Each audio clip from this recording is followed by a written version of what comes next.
Hello everyone and welcome back to Swimmer Sync, this time being the 193rd edition, a very special edition as this is a zones only edition of Swimmer Sync. My name is Rocket and joining me is Soav. How are you doing today?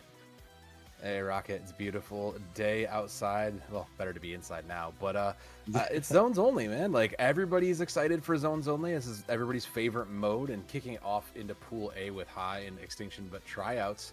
I got to assume this is obviously one of the better ways to try out somebody, right? You have a full zones map. This is one of the most scrimmed mode map combinations, particularly with some of these maps we're gonna see in the first set, but. There's still like a lot of question marks, I think, coming into this particular swim or sink. Yeah, for sure. I mean, this is obviously the beginning of it, so teams are probably just going to start getting on their feet here. You have High being that pickup team, the typically seen in SOS EXtinktion, like you mentioned here, have two members trying out, Comet and Zerat being the ones that are actually on EXtinktion here. So kind of interesting to get two tryouts done in one swoop, but hey, if they prove themselves here, then maybe we could see them on EXtinktion. But enough about the teams a little bit. Let's take a little look at the map that we'll be starting off with, which is Mahi Mahi Zones. Yeah, Mahi Mahi is going to be the first of the maybe three question mark, but either way, Mahi is that one. I always see. Here's the thing. I always found Mahi zones to be very good. It's a small zone, but it's still very, it's still very difficult to maintain. Even when you lose the water and you gain some more ground, you aren't necessarily in a great position to just kind of capitalize and kind of swing away with this. This zone is very easy to flip with just a couple of easy specials like slider or even booyah bomb to kind of put in the final touches to it. So this will be very telling. We might see a lot more like big bursty kind of specials and weapons come out of these teams. So I think this is going to be a great way to open a great night of Splatoon.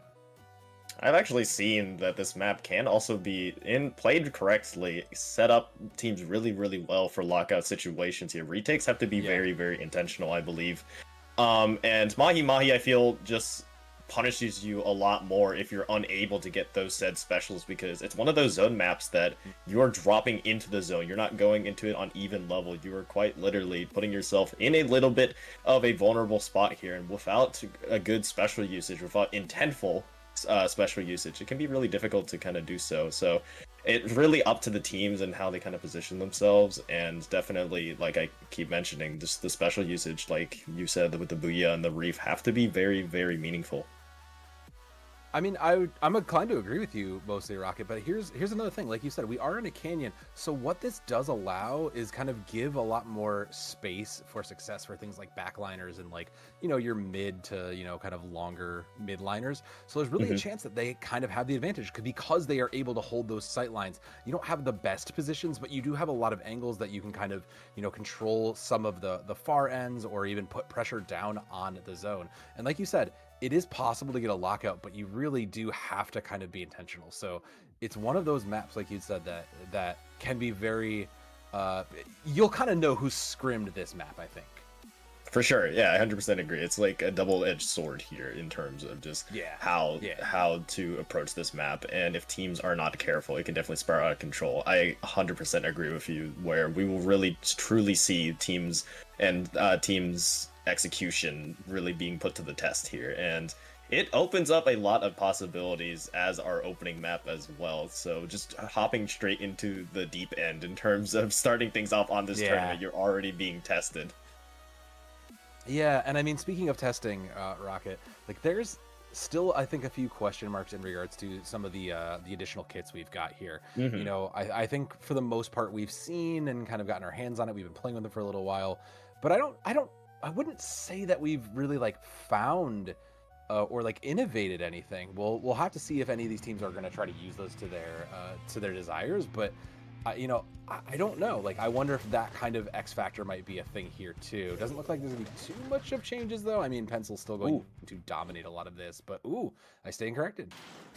Yeah, you do see those new dualies there coming out from EXtinktion, and you do kind of see that weapon a little bit more, kind of just being played as the bubble replacement for Junior, just mainly because the main weapon is better at fighting. Dualies obviously being a better main weapon in that, being very agile here. But you see EXtinktion already managing to get first pick onto High's Wiper here, already backing them up a little bit with numbers disadvantage.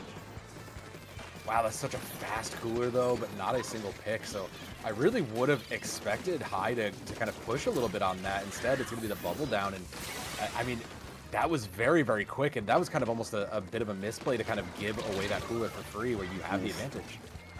Yeah, unfortunately there, Dooley's does fall, and so does the edit as well. Cooler will be a little bit delayed for Extinction, at least another one, as now High will have control of the zone here. You see them not taking that advantageous position on the snipe, just trying to see if they can get any space really in front of this. If you're able to kind of deny up this little pedestal area, you're really able to kind of just deny Extinction in retaking it. Now down already to the 50-point mark, the entire map is now already unlocked, and still High's in strong control of the zone.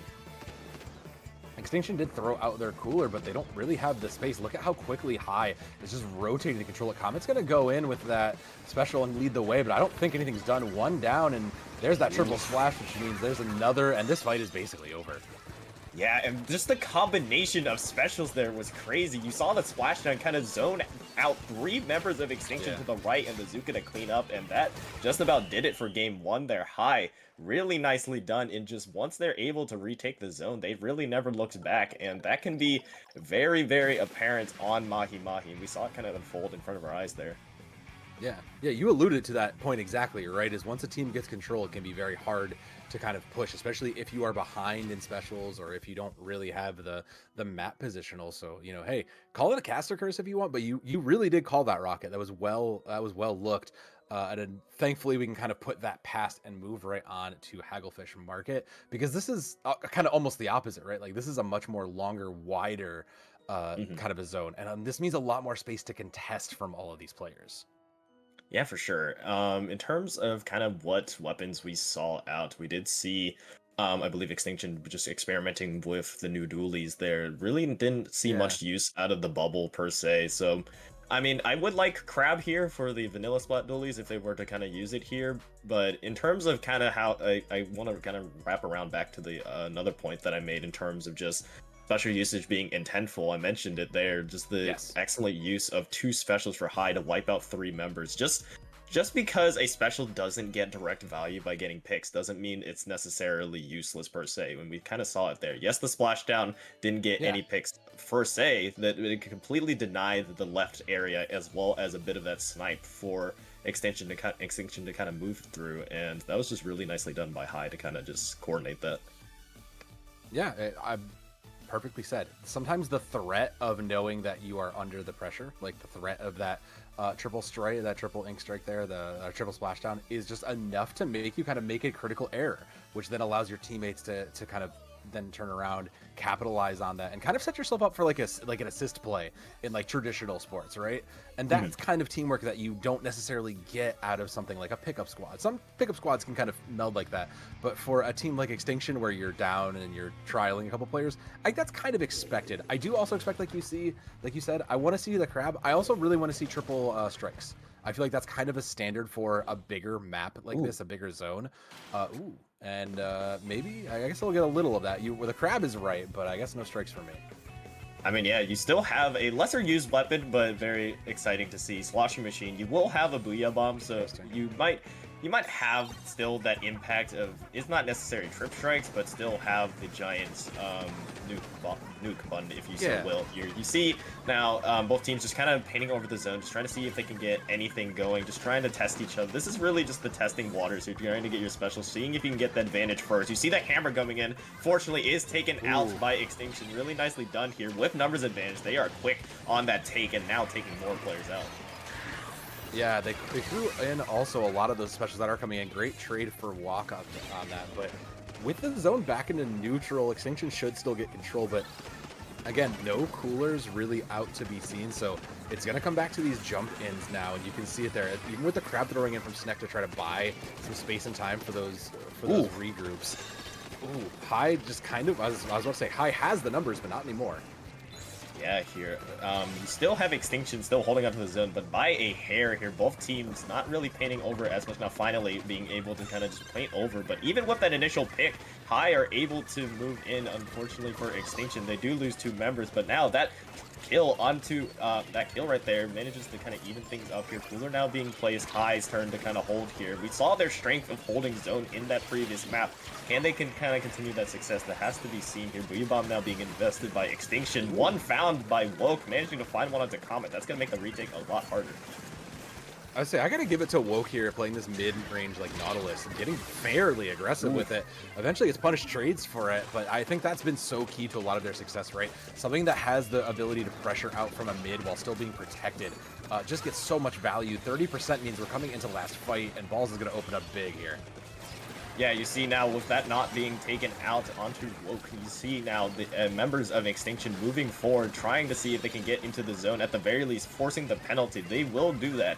You have TI-84 almost to a cooler here with 2 players down on high. Now the Tides can definitely turn 8. Interesting Zuka play, actually manages to find 1, finds 2, really nicely done there, trying to even things out. Unfortunately, will fall there, but I do like the effort there in terms of just trying to hold that zone for high. I thought it was a very questionable choice to use Zuka there, down all your members, but hey, now you can see that high have a little bit of more space to kind of work with. I do actually respect that, because it felt like you were just trying to do anything to buy the time and turn it back. Unfortunately, with the first pick, it means that your push here is kind of pushed out. You do get the crab out of the way, so that is something, and now you're back kind of in a neutral here. Sticks pulling into their second special for high, so they go into this next fight with a special advantage, but it is last fight. These Zukas need to find something. Yeah, Flying Hammer as well, unfortunately doesn't find much here. Now with the splashdown to boot as well, somehow you have EXtinktion managing to actually lose that zone, at least temporarily, but I mean, you have high still here trying to fight very bitterly, managing to get a couple picks here and there, but it is still very contested zone here. EXtinktion with the slight advantage, of course, but this is where really specials are going to come out. This is where these specials will be traded. You see the Booyah Bomb being invested by EXtinktion, the Hammer on the other side, 2 fall for high in total, and yet again, here's another Zuka coming out from a shot. It finds Comet, and potentially another no. I say that was probably the best use of that Booyah Bomb, is to deny the push with the cooler active. So back into a neutral territory, it's just the Nautilus with the only special up. So I'm watching there, because that has to be, you know, the way they get this back and then hold for the win. For sure. On this left side, a little clashing of the blades here will end up in a trade. So now 3v3 fight will happen onto the zone here. All members of both teams really in the area. Zuka will potentially find 1, trying to look for that edit as well. Cooler will be popped, yes, but 2 members fall for EXtinktion. Not everyone will be able to pick it up in time, and now High have just been able to pick it up back from where they left off. Now, just trying to see if they can poke under these ledges. Coolered up as well. They are going to be fighting very, very fiercely as we now near the 45-second mark. Coming into that last bit of seconds, and there's still 40 on either side of the penalty, so this is likely now to come down to an overtime now that EXtinktion has gotten control of this map back. I mean, it's 1 special up for this blue. I don't know that it's going to do a ton, but I mean, EXtinktion have the positional advantage here, and now they have Cooler. They are ready to close this out. Yes, almost out of penalty now as well. All specials online for high. The first will be invested, but Walk will fall using it. Now, you saw the splashdown and the hammer being thrown as well, but it won't find any value, as now EXtinktion, all they have to do is just hold on to the zone, and they even things up 1-1. Beautiful recognition of it, just when they have that advantage there, just acknowledging, look, we know we have Cooler, we know we have an additional special, let's keep the pressure, let's keep our map advantage, and use that to buy the rest of the space. We only need to play out the clock, we've worn that out. So just a great overall game recognition from EXtinktion to bring us to this big 3. And this early on, you know, like a full 3 really does kind of set the tone for the night. Like, this is now suddenly like every map really, really matters. For sure, and I feel like I saw a little bit of a flow change a little bit. There was a thought in the back of my mind of that game that I saw differently, and I want to kind of point it out here in terms of the team comps. We didn't see really the drawbacks or effects of it in Mahi Mahi, but it kind of came a little bit more apparent for me on Splat Zones. High's specials in terms of what they're using really rely on them kind of hitting and getting picks. Yes, it worked there in Mahi Mahi, but you saw them invest all their specials there, and they couldn't really get into the zone. You saw the Knot, in order to try to retake the zone, had to just invest that splashdown to get that paint, and the Hammer and Zuka as well. Very reliant on actually getting the pick. On the other side with EXtinktion, you have the Booyah Bomb, you have the Crab. They are very good zoning specials. Yeah, I was gonna say the zoning power that really got taken advantage of it was the difference maker. You know, we saw the Zuka try to get some amount of value out of high, and there were times where it did, but the problem is there was no real follow to it. You get a pick, you get two, and there's nothing really to do that. We kind of looked at the chaos that was in Mahi Mahi, and then you know how that was capitalized on. We saw it go the other way, right? For this time, we saw EXtinktion, you know, finally set up those Booyah Bombs, set up those specials, and then capitalize off of that. The communication just looked so much more crisp, I think, out of EXtinktion. And, you know, maybe it was just like a bit of first map jitters, but either way, moving over to Crab Leg, it kind of feels like more of the same in a lot of ways. Similar to Mahi Mahi, right? Like the high ground and maintaining this high ground pressure is going to be so much more important. So again, I'm watching for these Splatlings because they have kind of dictated a lot of these high ground plays, and I think kind of seeing who ends up on top or who is getting the most value out of their specials and out of their, you know, placement on the map is going to really show us which of these teams understand how to control the zones. For sure. I kind of think of Crab Leg Capital's zones as it definitely leans a lot more towards Mahi Mahi, but I kind of think of it as a little bit of a blend of both Mahi and Hagglefish. Hagglefish element comes in for like the neutral when both teams are kind of fighting over the zone, but Mahi definitely for when one team's in the zone. Yeah. I think the other question to me is, are we going to see any changes? Pencil is coming in for TI-84. That makes that seems right. Maybe just a little bit of weapon change, because these are both like fairly meta. I would argue just comps. Like this is kind of by the book. So this may be, you know, the best look at these two teams we get at their peak form. For sure. I do notice one change though on the side of High. Lena actually switching over to the Zuka Wiper here, so no more hammer will be had. So you will have a little bit more firepower there. Speaking of which, you see it already being invested, just trying to keep the pen away, just trying to keep and make sure that pen is just kind of dealt with just so High can move up here. And you do see the value as now they're already down to the 68-point mark already off of first push. That was a good punish. You cannot get that aggressive. You don't own that space yet. And Comet is going to try to get in, but Comet has been a little missed on those dives with that. I hate to say, it just feels like you're creating the chaos, but no one's really following up. So they'll have to do the work themselves here. But High is just closing it out. They are owning the space. Yeah, and we're seeing a similar story kind of playing out to what happened on Mahi Mahi here. Already down to the 20-point mark now. EXtinktion on their last potential retake here. Cooler is up, yes, but they need to go into the zone first. They already lose 2 players there, unfortunately. 2 players, Woke and Inko on the left side, basically shut that down single-handedly, and that is a quick 100-0 GG's already. High take the set. I just decided they needed to win this. They decided we're done playing and we're just going to win this one.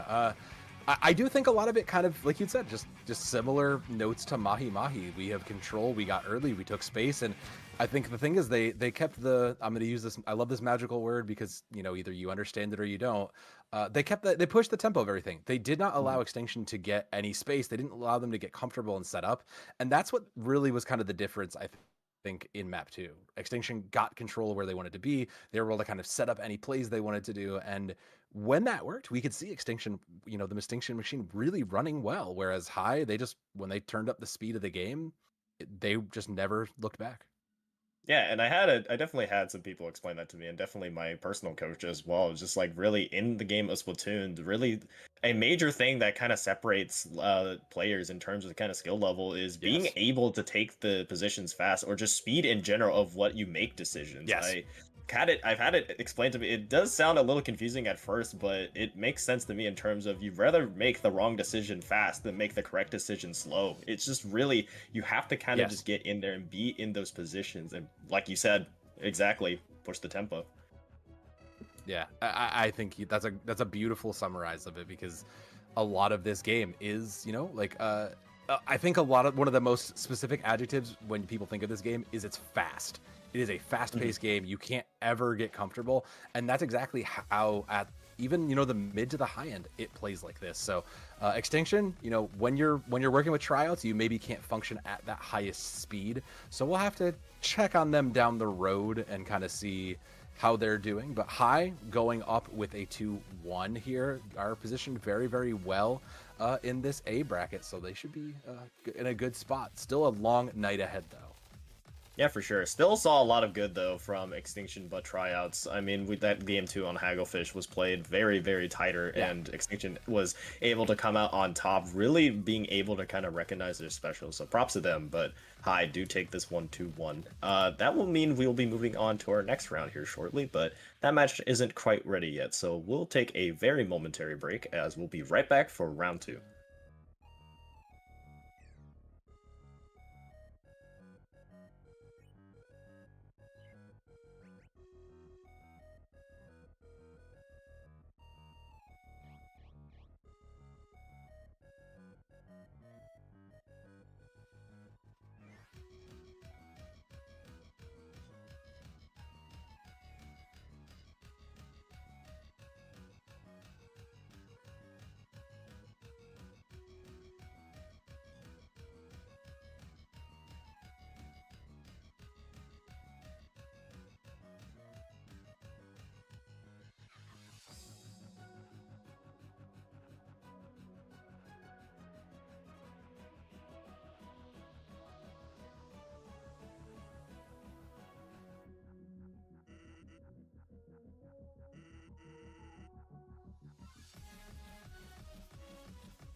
We are here, and welcome back to Swimmer Sync number 193. Very, very short break. We're jumping right back into it. Round number 2, excuse me, between new VTuber model Pog versus Snowfall. Now, that name made me gag a little bit in my throat, but we're gonna ignore that. But I mean, somebody must be excited about their new VTuber model, so I'll give them flowers for that, I guess. I mean, hey, those things ain't cheap, and I mean, as we all know, there's an incredibly large prize pool here, so we got to make money for those models eventually. But you know, we were kind of talking about this leading in, but what is more than likely kind of a little bit of a pickup group versus a team like Snowfall, a little bit more of an established group. This is bound to be a little bit of an interesting matchup because Snowfall, you know, they are gaining a little bit of ground. They are like you had kind of called out. They are a D7, so they are still growing.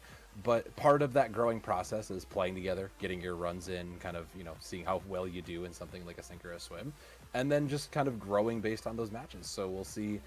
Maybe the pickup groups are always kind of one of the hardest monsters for an established group to manage, so we'll see how a group like Snowfall, being like the 50th seed, way down there, manages.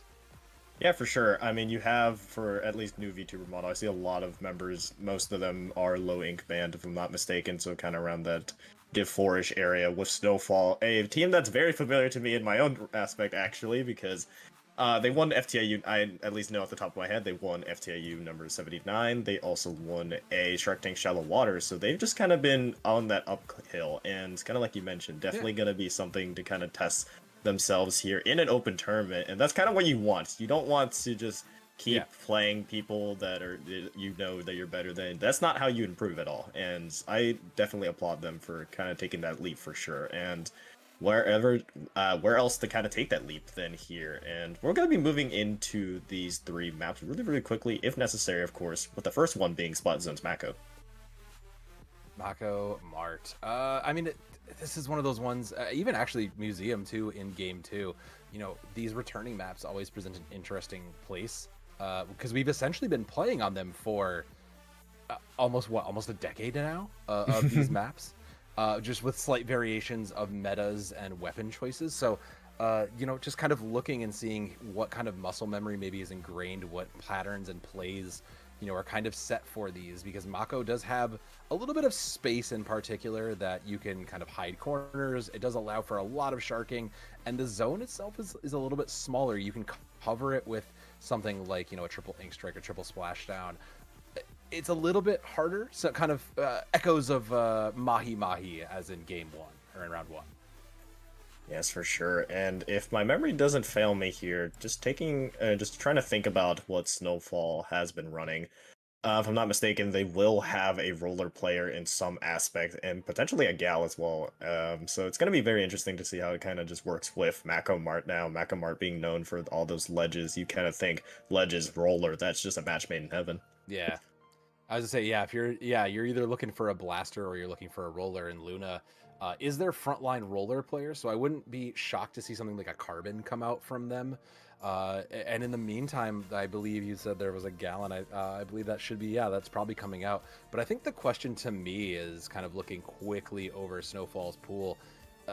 There's no like dedicated backline players, so they're probably going to be running something like the NZAP to try to get themselves cooler. I think the comp from Snowfall is also going to really dictate a lot, because this is not going to be a comp you see in scrims. It's not going to be one you're expected to always going to see at high level, and we'll get a chance to see what happens when you bring some unique comps into a very wide open pool like this.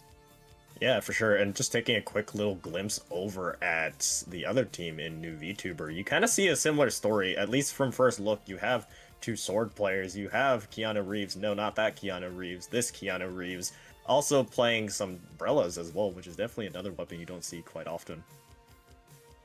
Man, are we still trying to make okay, we're playing regular.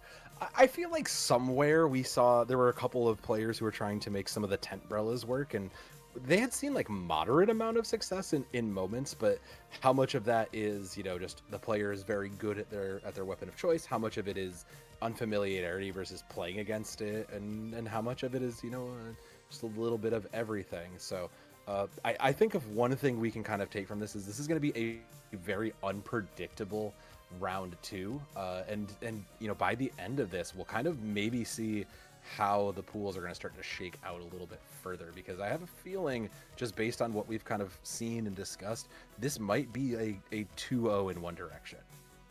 It may be, but I mean, I'm here to embrace chaos. We will only really get a kind of glimpse of what these teams are going to bring in just when we see them opening up in game 1. Still, the teams are deciding a little bit, taking a little bit more time to kind of work things through here, because there's a lot of different directions I feel that both these teams can kind of go with. It's really hard to kind of pinpoint it down in terms of yes, some things we can maybe assume, but I love to see some curveballs being thrown. And speaking of which, we'll just jump straight into it here. Game 1 in this round 2 of Swiss. Yeah, like you said, I think the curveballs are going to be interesting. The pencil does come out from one side, and oh, that is the Gallon. Okay, it's funny. We were talking about this. I was actually kind of saying I would wonder if the Gallon would replace, you know, like a very aggressive comp. And considering you're playing a more midline to frontline based comp like Snowfall is, they feel confident, and I'm curious to see how that pays off. Yes, for sure. And correction earlier, it's not Swiss, it is Groups here. Already off to a blazing start. Both sides taking blows already. New VTuber model already managing to find 3. I believe might have been a delayed wipeout as well here. Already taking up this right stack position, which is such a key position to hold if you're in control of the zone. Yeah, these kind of smaller high grounds are so important. And with a later cooler here, new VTuber model, even with losses, have a chance to kind of bring this back and keep the fight going and get some points. Yeah, Sizzle managing to take out Zippy twice there, not only from the initial pick, but on that cooler one as well. 2 players down on the side of new VTuber. However, Snowfall are a little bit delayed into trying to get into that zone here already. The jumps are coming in. The decav manages to get 1. Carbon trading, though, on the other end. 1 minute already, and new VTuber already down to the 42-point mark. But with a 3-down situation, they are forced back as Snowfall now have control of the zone. Luna has a Zuka available as well, and we'll see if it will get any value here. And particularly that roller we were looking for ahead. Gonna send in the Zuka just to see if they can maybe tag someone out. Does find 1, but there's no one there. Booyah Bomb gets forced out as well. Misses the zone, so it's gonna be, you know, just a special spent to get space. Yeah, for sure here. And now you see on the other side is Junior managing to take the 1-for-1 trade. However, 3-down situation for new VTuber here, so they somehow managed to actually hold the zone despite being a little bit down. The jumps did come in. Jester will clean up Pastry, yes, but new VTuber are still just pushing the issue here despite being at a numbers disadvantage, still keeping up that pressure, making sure Snowfall can't rest easy here. 2 specials are online for them with that Booyah Bomb and that bubble, but Cooler being popped on the side of Snowfall here, trying to just stabilize. I mean, they give up bubble too, and that'll block the Booyah Bomb, but I think that was a valid trade for that. You're going to give even the big squid in to kind of put the pressure, take away, deny that cooler. I think it was the right call. Yeah, for sure. Now Snowfall still managed to actually come back from that and get control here with the zone, kind of trading hands very, very frequently. New VTuber, if they want to prevent the lead change, they need to go in. They do lose both their swords, though, already on that left side, so that push and retake will be delayed here ever so slightly as Snowfall now have a good opportunity to kind of just paint up and take these specials. Bubble being placed on the right side, and that will be the lead taken. Pen still down for the side of new VTuber here, so that cooler will be delayed even further, so this is going to be a tough retake for new VTuber. And, I mean, Snowfall's happy to give up that cooler immediately. They know they have the advantage. They can press a little bit, play a little more aggressive. And now moving into the enemy spawn, like, they are just in a good spot. 10 here means that it's going to have to be a push, and it's a dangerous situation for new VTuber model because they have to play flawless if they want to stay alive. Yes, just barely denying the knockout there just to stay alive. New VTuber have a lot of space to just kind of overcome here. You do see Jester unfortunately falling after that Kraken usage, so now a numbers advantage in new VTuber just to see if they can try to retake this stack on this right side. You have 2 specials on the other side to counteract them. That Zuka will be invested by Luna, and Sizzle you saw went down earlier in the fight, so yet again backed up against the wall. Snowfall will lose 3 in total. Jeez, yeah, that buys plenty more time for new VTuber. And the Pastry still aggressively in their spawn. Like, this is exactly what they want to do. Just create a distraction. They're going to send the Booyah Bomb in to try to deny the space. They'll steal this out without even really having to even take pressure from the point, it looks like. Yeah, that Zuka to deny that bubble to deny the Beautiful. Yeah, beautiful Zuka bubble. as well, Yeah. and just a wonderful Beautifully done. comeback from new VTuber. It looked dead to rights there. I mean, Snowfall had so much control. We were looking at a potential upset there. Remember, Snowfall being our 55th seed, but I mean, they gave him one hell of a fight. However, new VTuber manages to stay alive there and take a game 1. We could be in for quite a set here. Yeah, I look. Hey, my 2-0 prediction still holds, at least for now. But I think you're right. I think that was a much closer game than maybe both teams even really thought. Snowfall, being kind of the underdog here, maybe knew it was going to be a little bit more of an uphill fight. But I don't know if new VTuber model really expected what they got. Shout out to that new 1 gallon there, because I don't know that a lot of people are playing it. I don't know that a lot of people are going to try to make it work. But moving into, again, newer, more known grounds like Museum, I don't think you can get away with those kinds of, niche picks. Like we kind of all understand how important it is to control long ranges on Museum. So I think it's going to come now to who has the better pencil, who has the backline, and who has the better, kind of Slayer flanker combination. I mean, yeah, I love the comp that was coming out from Snowfall. I mean, you don't have the traditional backline. You have the regular Splatling there just really to kind of create space, kind of play more aggressively as you would on the other hand of seeing kind of like a cooler edit. You're kind of be able to have that freedom to be able to support your team in any which way, and that definitely comes in handy with the two main weapons that they were running in the Carbon Roller and in the 96, just kind of being able to help paint over those 2 weapons and really let them thrive. That's really, really huge for them. On the other side, though, new VTuber model, I think we saw the Stamper on that with that Booyah Bomb being able to deny so much space. Yes, they did go down, but it created it didn't really give Snowfall a lot of opportunity to just get back into the zone. And let's just talk about the double sword rocket. Like, double sword is such an aggressive comp. It means that there's going to constantly be not just 1 but 2 people who are on your flanks who are looking to try to get you out of position. And okay, the Z-scope I'm with. I like that choice. That's an interesting choice. We're going to maintain the 1 gallon as well from Snowfall. An interesting comp adaptation and a little bit something more standard from new VTuber model. So again, we'll have to see, because Snowfall are making some very bold choices here on this zone. Yeah, a couple changes from both sides. You have the spot dualies, the regular spot dualies for Snowfall for that crab. You have actually the splatter scope, so you have that vacuum jester with a nice shot there, managing to take out the main painting weapon for new VTuber model. On the other side, you see no more double sword. You will go with that gal splash instead, kind of being your front line to kind of paint for that sword to kind of really operate with here. But already a little bit of a similar story. You see Snowfall managing to take first control of the zone. Luna on that regular roller instead for a little bit more range, unfortunately is taken out, but still space and presence made. Yeah, that's exactly what you want out of Snowfall. You want to try to make sure that you can get your scope into a position where it can just kind of capitalize and control any of these sight lines. And they had that position, but maybe overextended a little bit. Now VTuber model going to try to push back, but a great pick from the side of Snowfall means that they will probably push into this. Cooler is coming up, and it'll be ready, so they'll go on it. Yes, but 2 players do fall there. The vacuum was popped as well, so 2 specials might be invested, but the number advantage being in VTuber's favor. Not if the vac can get 2 there. Really nicely done. Suddenly just flipping the entire script of this, as Snowfall now with the numbers advantage will take full opportunity to get into the zone. Luna found 1 as well, and now we are back in business here. Similar story. I love this. The crab to back up Luna's aggressive take to set up this. What great just positional awareness and positional usage. Double! Hit that beautiful double. That was what I was talking about when the flanks, you can't get focused in on just getting the picks where the frontline battle is. These are going to be so crucial from these flankers and from these slayers. They are going to get value. They cannot... Nuclear all can't get burned like that again. Yeah, they're looking. They know.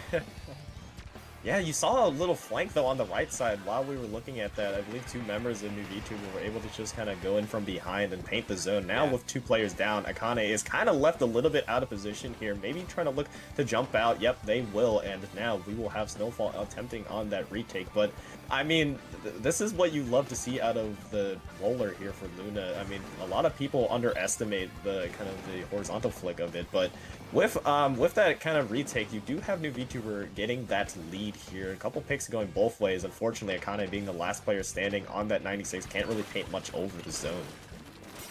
Yeah, you're not really going to get the pressure down, and I think for Snowfall, that's been kind of their biggest problem, right? They are prioritizing the space, but they are giving up the zone for that extent, and that's where new VTuber models really succeeded. They're playing not just for the fights, they're playing the objective as well. Yes, Pastry will find 2 there, and that might seal the deal. Even final topping. Yes, the 3. Really nicely done. 1, 2, 3. Line them up and knock them down. That's all it takes sometimes. New VTuber model with a nice bounce back there. Looked a little bit scary. Snowfall definitely made it definitely made it a scare. They're potentially getting into a game 3, but new VTuber model just the better team there. At least in this set, managing to take that one. But clean 2-0, just like you predicted. Yeah, sometimes you get lucky. Sometimes you can kind of tell when, just like you had said, Snowfall is an upcoming team. But the one thing that upcoming teams do tend to, you know, the struggle, they have things to learn, and in their case they just needed to learn to remember to keep their eye on the objective. They had they've done so much right. Like, let me stress that, because they pushed and they took space and they used their specials effectively. They set each other up for success. There are so many good pieces going for this Snowfall crew. They just unfortunately kind of got lost in the sauce of making sure that they were getting points on the board. And new VTuber model, that's, you know, they just capitalized on it. They were able to say, look, we'll pull your attention by stealing the point, not let you get ahead, and we'll win the game by winning the duels just like we know how to do. So great things from both these teams. I do think there's a chance that both of them likely go on into respective divisions and do well. No, yeah, for sure. Like you mentioned with Snowfall, a lot of building blocks to kind of just work with, and it's not like they completely got crushed. No, the 2-0 doesn't tell the entire story. It was very, very tightly contested there. Just some great individual plays from both sides, and ultimately just tilted into new VTuber's favor. So really nicely done from them. For Snowfall, yes, you would want to win the set, but definitely a lot to be proud of there. Yeah, they'll have a lot to go into it, but we'll go into a quick break, and we'll catch up with the rest of the teams going into round 3 in just a few minutes.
We're right back here. Welcome to round 3. We're looking at Remix versus Future Tone here. My name is Rocket, so I'm still here. We're taking a look at these two teams, and we were kind of looking at the comps that they were potentially running here. And I mean, I kind of like the choices between both sides on Umami Zones being our first map mode. Kind of give us a little bit of insight into kind of what we were talking about, so.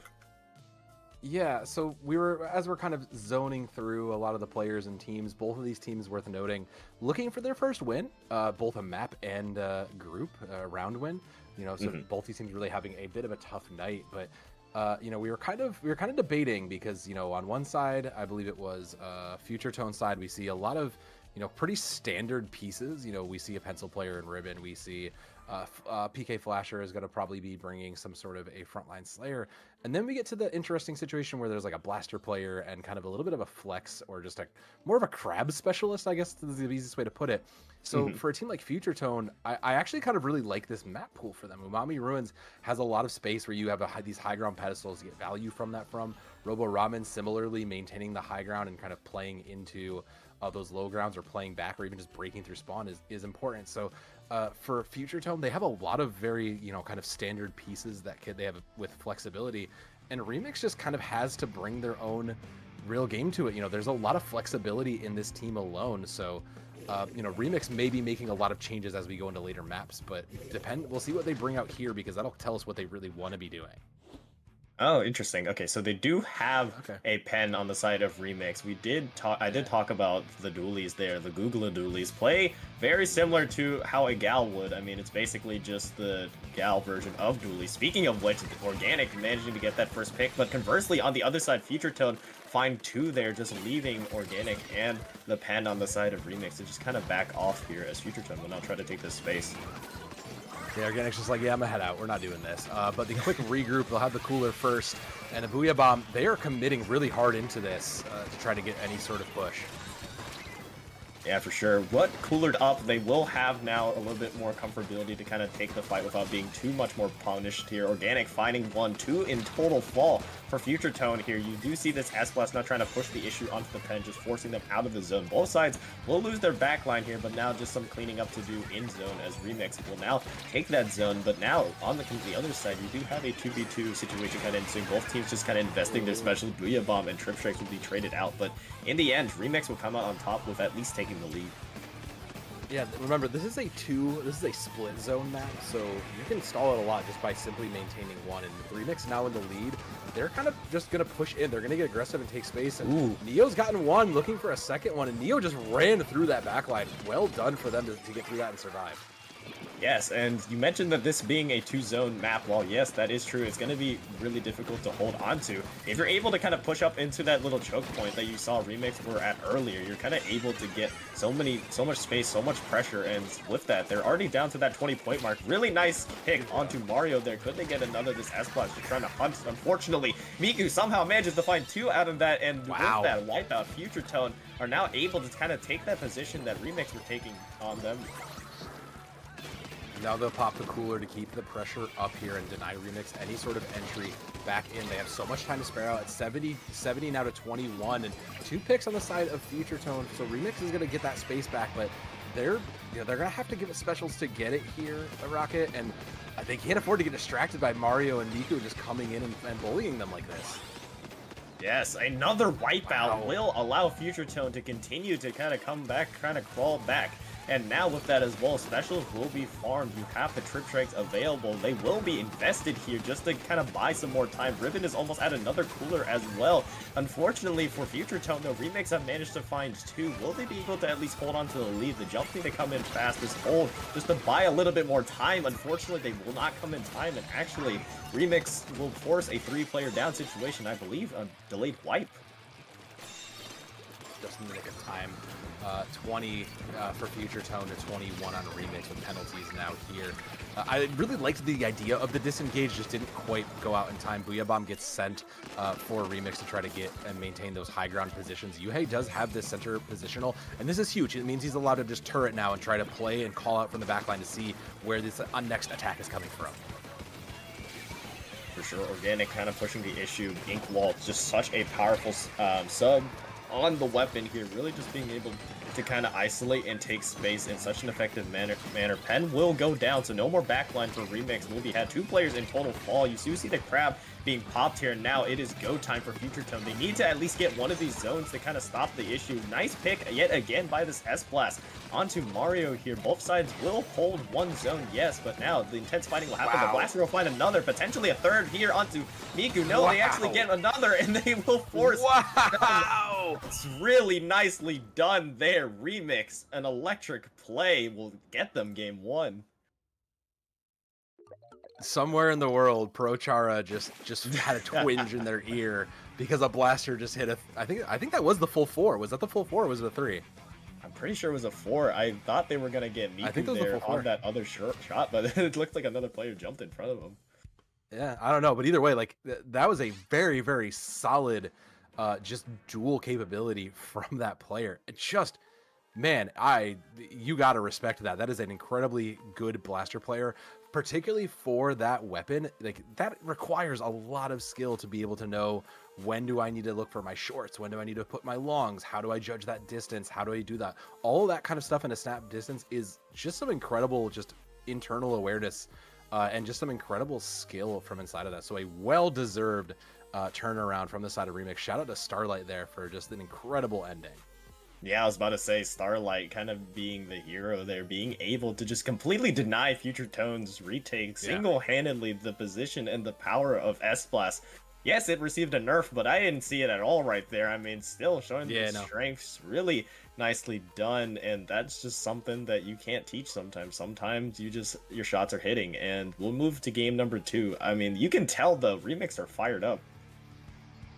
Oh yeah, they were looking. You can tell they're hungry. Like that was their first map win, and they want to close this out now in 2-0. I think the question going into Robo Ramen is, do we see any changes? Yes, there is going to be a blaster change. That makes sense from one side, and Duke Loser is going to match that as well. This makes sense. You have a little bit more range that you need to cover for those blasters, and I believe that's the new blaster as well. So Crab and Beacon is a little bit of an interesting. We'll see how this fares in the environment of Robo Ramen. Very interesting for sure. I don't hate the change. Both the S-Blast and that Blaster can definitely work here, but I think you want it for that Crab. Speaking of which, you already have Starlight managing to take out one before getting traded, but that will be a 1-for-2 trade actually, as Remix will now move up with numbers. Miku here on that bucket, kind of left in a very difficult position. And similarly on the previous map, this is another map that these key choke points are very crucial into providing knockout situations here. Organic already on that elbow side, which is that funnel position.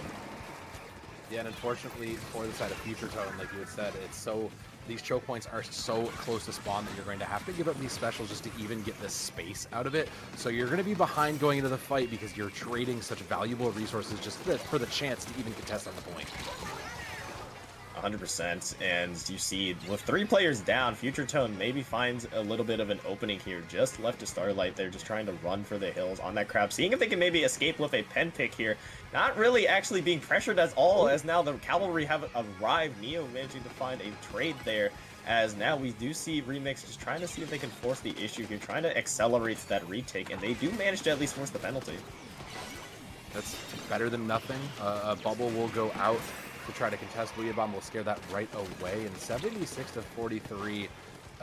Future Tone, like you said, have a long road ahead. They'll burn through the last of the penalty, but they're just kind of losing these side fights. Again, they get the zone contested because of the way Remix has been playing this. Yes, Neo almost finding 2 there, is traded out by Miku here. The Trip Strikes are almost available, which need to come online and it could be really, really huge here. Bucket, Miku just trying to see if they can take out that Crab, will at least help in the assist for that. Managing to find Neo as well, and with that zone cap, they will surely get out of their penalty, but now holding is the true battle here. Like I mentioned, those Trip Strikes now online from Miku here could be very, very powerful, and at least trading out with potentially a different special, but not if Azuka finds them. Yeah, and Neo did a great shot, a great read on that. Several down means that Remix just get control for basically no fight, and now they're in a very good position to kind of, again, get this choke point and hold it. They'll commit Crab here. So they want to try to hold this, they want to burn through their penalty and really kind of push this to the game 3. Yeah, 100%. Two players go down on Future Tone, and that is huge. Not only because you do have a little bit more time to work with. Those were the players with their specials. Crab and Trip Strike still available now for Future Tone as those players have arrived. 3 players down in total. Neo being the last player standing, drawing so much attention away from the zone. Ribbon being forced to kind of frontline here just to try to paint onto the zone, but the blaster is still behind. Starlight jumps to Neo earlier and manages to take out the pen, yes. But Remix have done a really good job at kind of stalling Future Tone's advance. Well, this is the difference. Remix have been playing the map.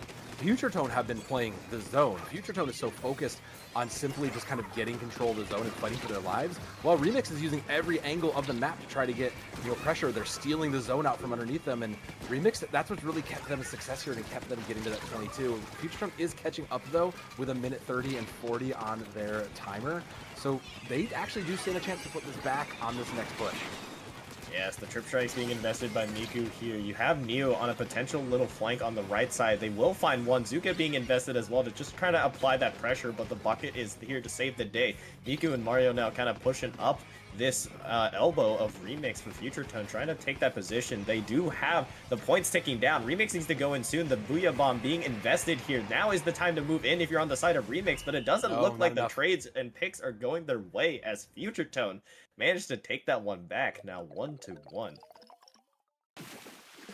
It's the unfortunate change to Booyah Bomb, right? Like the painting forever ago, in case you somehow missed it, the painting from Booyah Bomb is not as good. It's why there's so much value on those triple strikes and even the triple splashdown in a lot of ways, or reef slider for that much. You know, call it what you will, but being able to cover a zone like Robo Ramen it's important. And Booyah Bomb's great for space control, but it's not necessarily the greatest for paint. So I wouldn't call it much. I wouldn't call it like that being the reason they lost, but I would say that, again, a very, very close game that maybe just, you know, small micro adjustments would have made this a very different map. But luckily for us, Rocket, we get a game 3.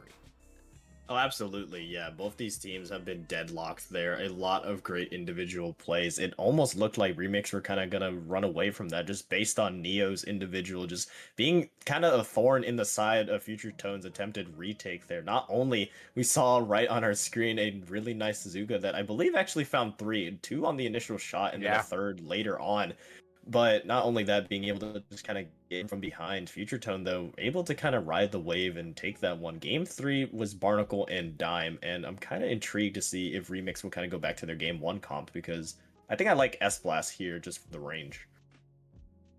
I like it for the range, but I also like it for the kind of adaptive verticality, right? Like, this is not nearly as vertical as Robo Ramen is, or even it's probably maybe similar to how Umami plays in a bit of verticality. But like you said, I think it's the right call to have just a little bit more flexibility in the distance to win those close fights. And considering the cover isn't really as drastic, say, around the zone, you have a little bit, but you have a lot of spaces where those, you know, those long S-Blast shots can kind of get around with the cover and play into it. So I think you're right. I think we'll see the return of that. Ooh. I think the question is, what do we see on the other side? No. A Luna. Huh. Interesting. On a very open map, a very close weapon, a close range weapon. I don't truly hate it, but you will have to be on the lookout if you're on the side of Remix to make sure that Luna doesn't get that value. Conversely, we don't see the S-Blast. We do see the CRB for the Kraken, so unfortunately, you did have Starlight go down early, which means Future Tone will have advantage here. Cooler will go out, and you already see the members of Future Tone trying to push this issue. The Luna already up so close, taking these fights without any care in the world because they have Cooler so aggressive. Really nicely done there, and that kind of opened things up for Future Tone. Yeah, I was gonna say, then pair in the hammer, pair in Fizzy, and I kind of get why. What a shot! What a shot from Duke Loser. He's absolutely come to life there, and just making it a statement on this third map. Absolutely. Trip Strike's available for Miku as well. On the other side, Neo popping that Zuka. You know how dangerous they can be. The Luna, unfortunately, is snuffed out there, so Remix have a little bit more of an opportunity to kind of see if they can push things. Trip Strikes will come out, kind of just throwing a little wrench in Remix's side. The pen will go down here. The players from Remix are falling. It is getting a little bit staggered here. Mario will come in and try to clean things up. Only the Kraken left in zone to try to paint over the Booyah Bomb. Desperately just trying to get any space, but it will not be enough. What a fast game that was. A 2-1 victory is your final result for Future Tone.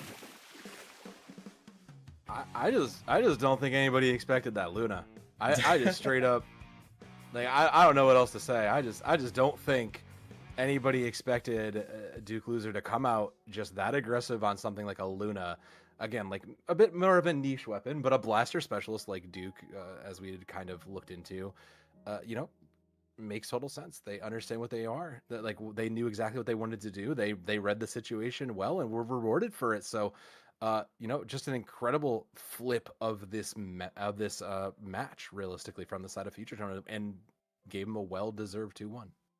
Absolutely. With Cooler being popped, they had the confidence to really push up that the paint behind them as well. Basically, just gave them a free way to that platform, and just conveniently enough, that's where Remix were positioned. You had two players on that plat, which Duke Loser was kind of able to just open up and be that spearhead to Future Tone's push. And after that quick push, I mean, Remix felt a little bit staggered from the rest of that, a little bit dazed and confused, if you will. And it didn't seem like they really knew what hit them because, I mean, hey, sometimes the random Hail Mary, I wouldn't call it Hail Mary, the unexpected pick, in terms of the Luna Buster kind of threw them for a loop.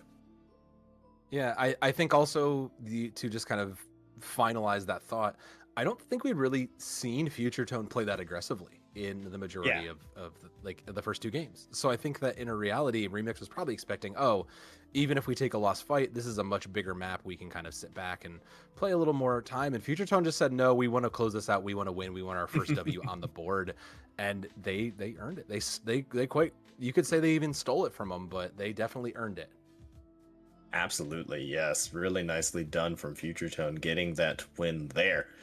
That will be the end of groups, however, as now we will be having our brackets come up here shortly. All the teams have pretty much almost finished their group stages, so as the final results kind of come in, we'll be getting a clearer picture into a little bit of our Great White bracket, but that will be in a little bit. So we'll be taking a very momentary break, as we'll be right back for round 1 of Great White bracket.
Welcome back. We're still here. We're looking at bracket now this time, though. We're going to be taking a look at round 1 of Great White. We're going back to a very familiar map that we saw at the very beginning, I believe, Mahi Mahi Resort. We all know and love that map, but taking a look at the teams here, we will be having Heavy Metal versus Chocolate over Vanilla. Now, something interesting between both these teams, just taking a look at how they've done in this tournament. Neither team has dropped a set or a game. Yeah. And I mean, they're not even they weren't even the top seeds, I think, is kind of the craziest part of that. But that tends to happen in Sink or Swim. I think the interesting part that we're going to get to is, it kind of feels like both of these teams now finally will get a chance to see a challenge. So now when we're actually under a little bit of that microscope, how will both of these teams manage? And like you said, Mahi Resort, I mean, we open groups that way. We're going to open our pool. We're going to open the bracket segment this way. Again, it's just one of those maps that I feel like everybody has scrimmed. Everybody kind of understands it. And while there is a lot of that kind of closeout, just easy shutout potential, man, I mean, actually, in retrospect, all three of these maps are like kind of scrim necessities. So this is actually a great, look under the microscope for both of these teams to see how they work in a tough environment like this. For sure, and yet again, we see another common element of kind of what we've been seeing in the previous sets in terms of there is a pickup here versus an established team. Heavy Metal being that established team, Chocolate over Vanilla being that pickup. Muffin coming from Ziphia's, I believe, Evoker coming from 11 Arcana, and Slasher being from Amnesia. So just a bunch of pickup there, but Heavy Metal have been an established team that just maybe we will see what is better, maybe skill or more cohesion. Well, it's going to be a little bit of both, right? Because there's always the X factor of, whose Slayer just kind of happens to go off. We got a glimpse of that in the previous round, in round 3 there, when we saw our S Blaster just absolutely go ham. So, there's those questions too of, teamwork is great, but if someone just decides they don't want to lose and I'm a lobby admin now, like, you can't really do much about that. But with Heavy Metal kind of being that more established team, I think the other thing you can kind of count on similarly is that, like, they're kind of set in their comps. Like, you're probably not going to see much variation. So if they're, playing what you're expected, you're going to see pencil, you're going to see a sword, you're probably going to see maybe a blaster or a bucket. Like, you kind of can expect what to see, and you're probably already planned for it. So we'll kind of get a chance to see how they go, without kind of a compositional based advantage. For sure, and there's definitely some weapons that I'm kind of hoping to see. That is not one I was expecting from Invoker, though. The Ink Brush, that is very interesting to see. You don't typically see it at this type of play. You also see that new Pro as well for the 10 missiles, a great midline weapon. I do worry a little bit about Chocolate over Vanilla's Ink a little bit, just because Pen's really the most effective one on that side, but on the other side with Heavy Metal, pretty standard comp. Yeah, that's about what we expected. I think the kind of X factor of weapon choices is going to make or break Chocolate Vanilla here. Triple strike down, and I mean, Evoker, like you said, with this new weapon, immediately just gets punished, so there's that. Yeah, Inkbrush is very weird in terms of its weapon effectiveness. I mean, it is a frontline weapon, but the way it kind of gets its picks, it's just being a little creative. Not even necessarily having to get picks, but mainly just trying to draw attention, and it's unique in that way. Yeah. You do see Heavy Metal do lose 2 players on this retake here, with the water dropping now, the entire map being unlocked. More space for Chocolate over Vanilla to kind of work with here, and now you see the special being popped, and the players from Heavy Metal are all falling there. Evoker? Nice wipeout. Well, Evoker just kind of shut you up, unfortunately. But no, you're still fairly right in this point. But now Evoker's in exactly where they want to be, like you had said. They want to be able to kind of slide around, be a little bit difficult to kind of bolt down, and they're keeping such pressure right on the spawn that Evoker is now just able to play from below and punish anybody who dares drop into their pit. Hey, they are punishing them really effectively. Ying falling to that brush. Evoker finding another onto Kama as well, and this is the type of brush you want to be playing. The S-Blast does manage to deal with that brush, but still, the lead will be taken, and a lot of points now have been scored for Chocolate over Vanilla. Now, still holding on to the zone somehow. Ali on this left side has missiles available, just trying to make this retake a little bit harder. Great avoid, just recognizing combos in their face. It has to try to complete this kill though. Oof. Calls in for help, and unfortunately, that's a lot of blood in the ink as the teams get punished. 3 minutes left, and 12% for chocolate and or greater than vanilla. Like a great hold from them. Maybe a little overextended. Finally get punished for it. Back into the neutral though. Heavy Metal with the only special up. Probably, now that they're balanced, probably still in the positional advantage here. For sure, Evoker now on this left side, just trying to see if they can draw attention away, doing what Brush does best. Unfortunately, they do go down, and that does actually lead to a 2-player down situation here. Heavy Metal just holding this Booyah Bomb, just waiting for Chocolate over Vanilla to kind of make their moves. Zipcast being invested, Bubble being invested by Heavy Metal. One will be found. Evoker does fall to that S-Blast here.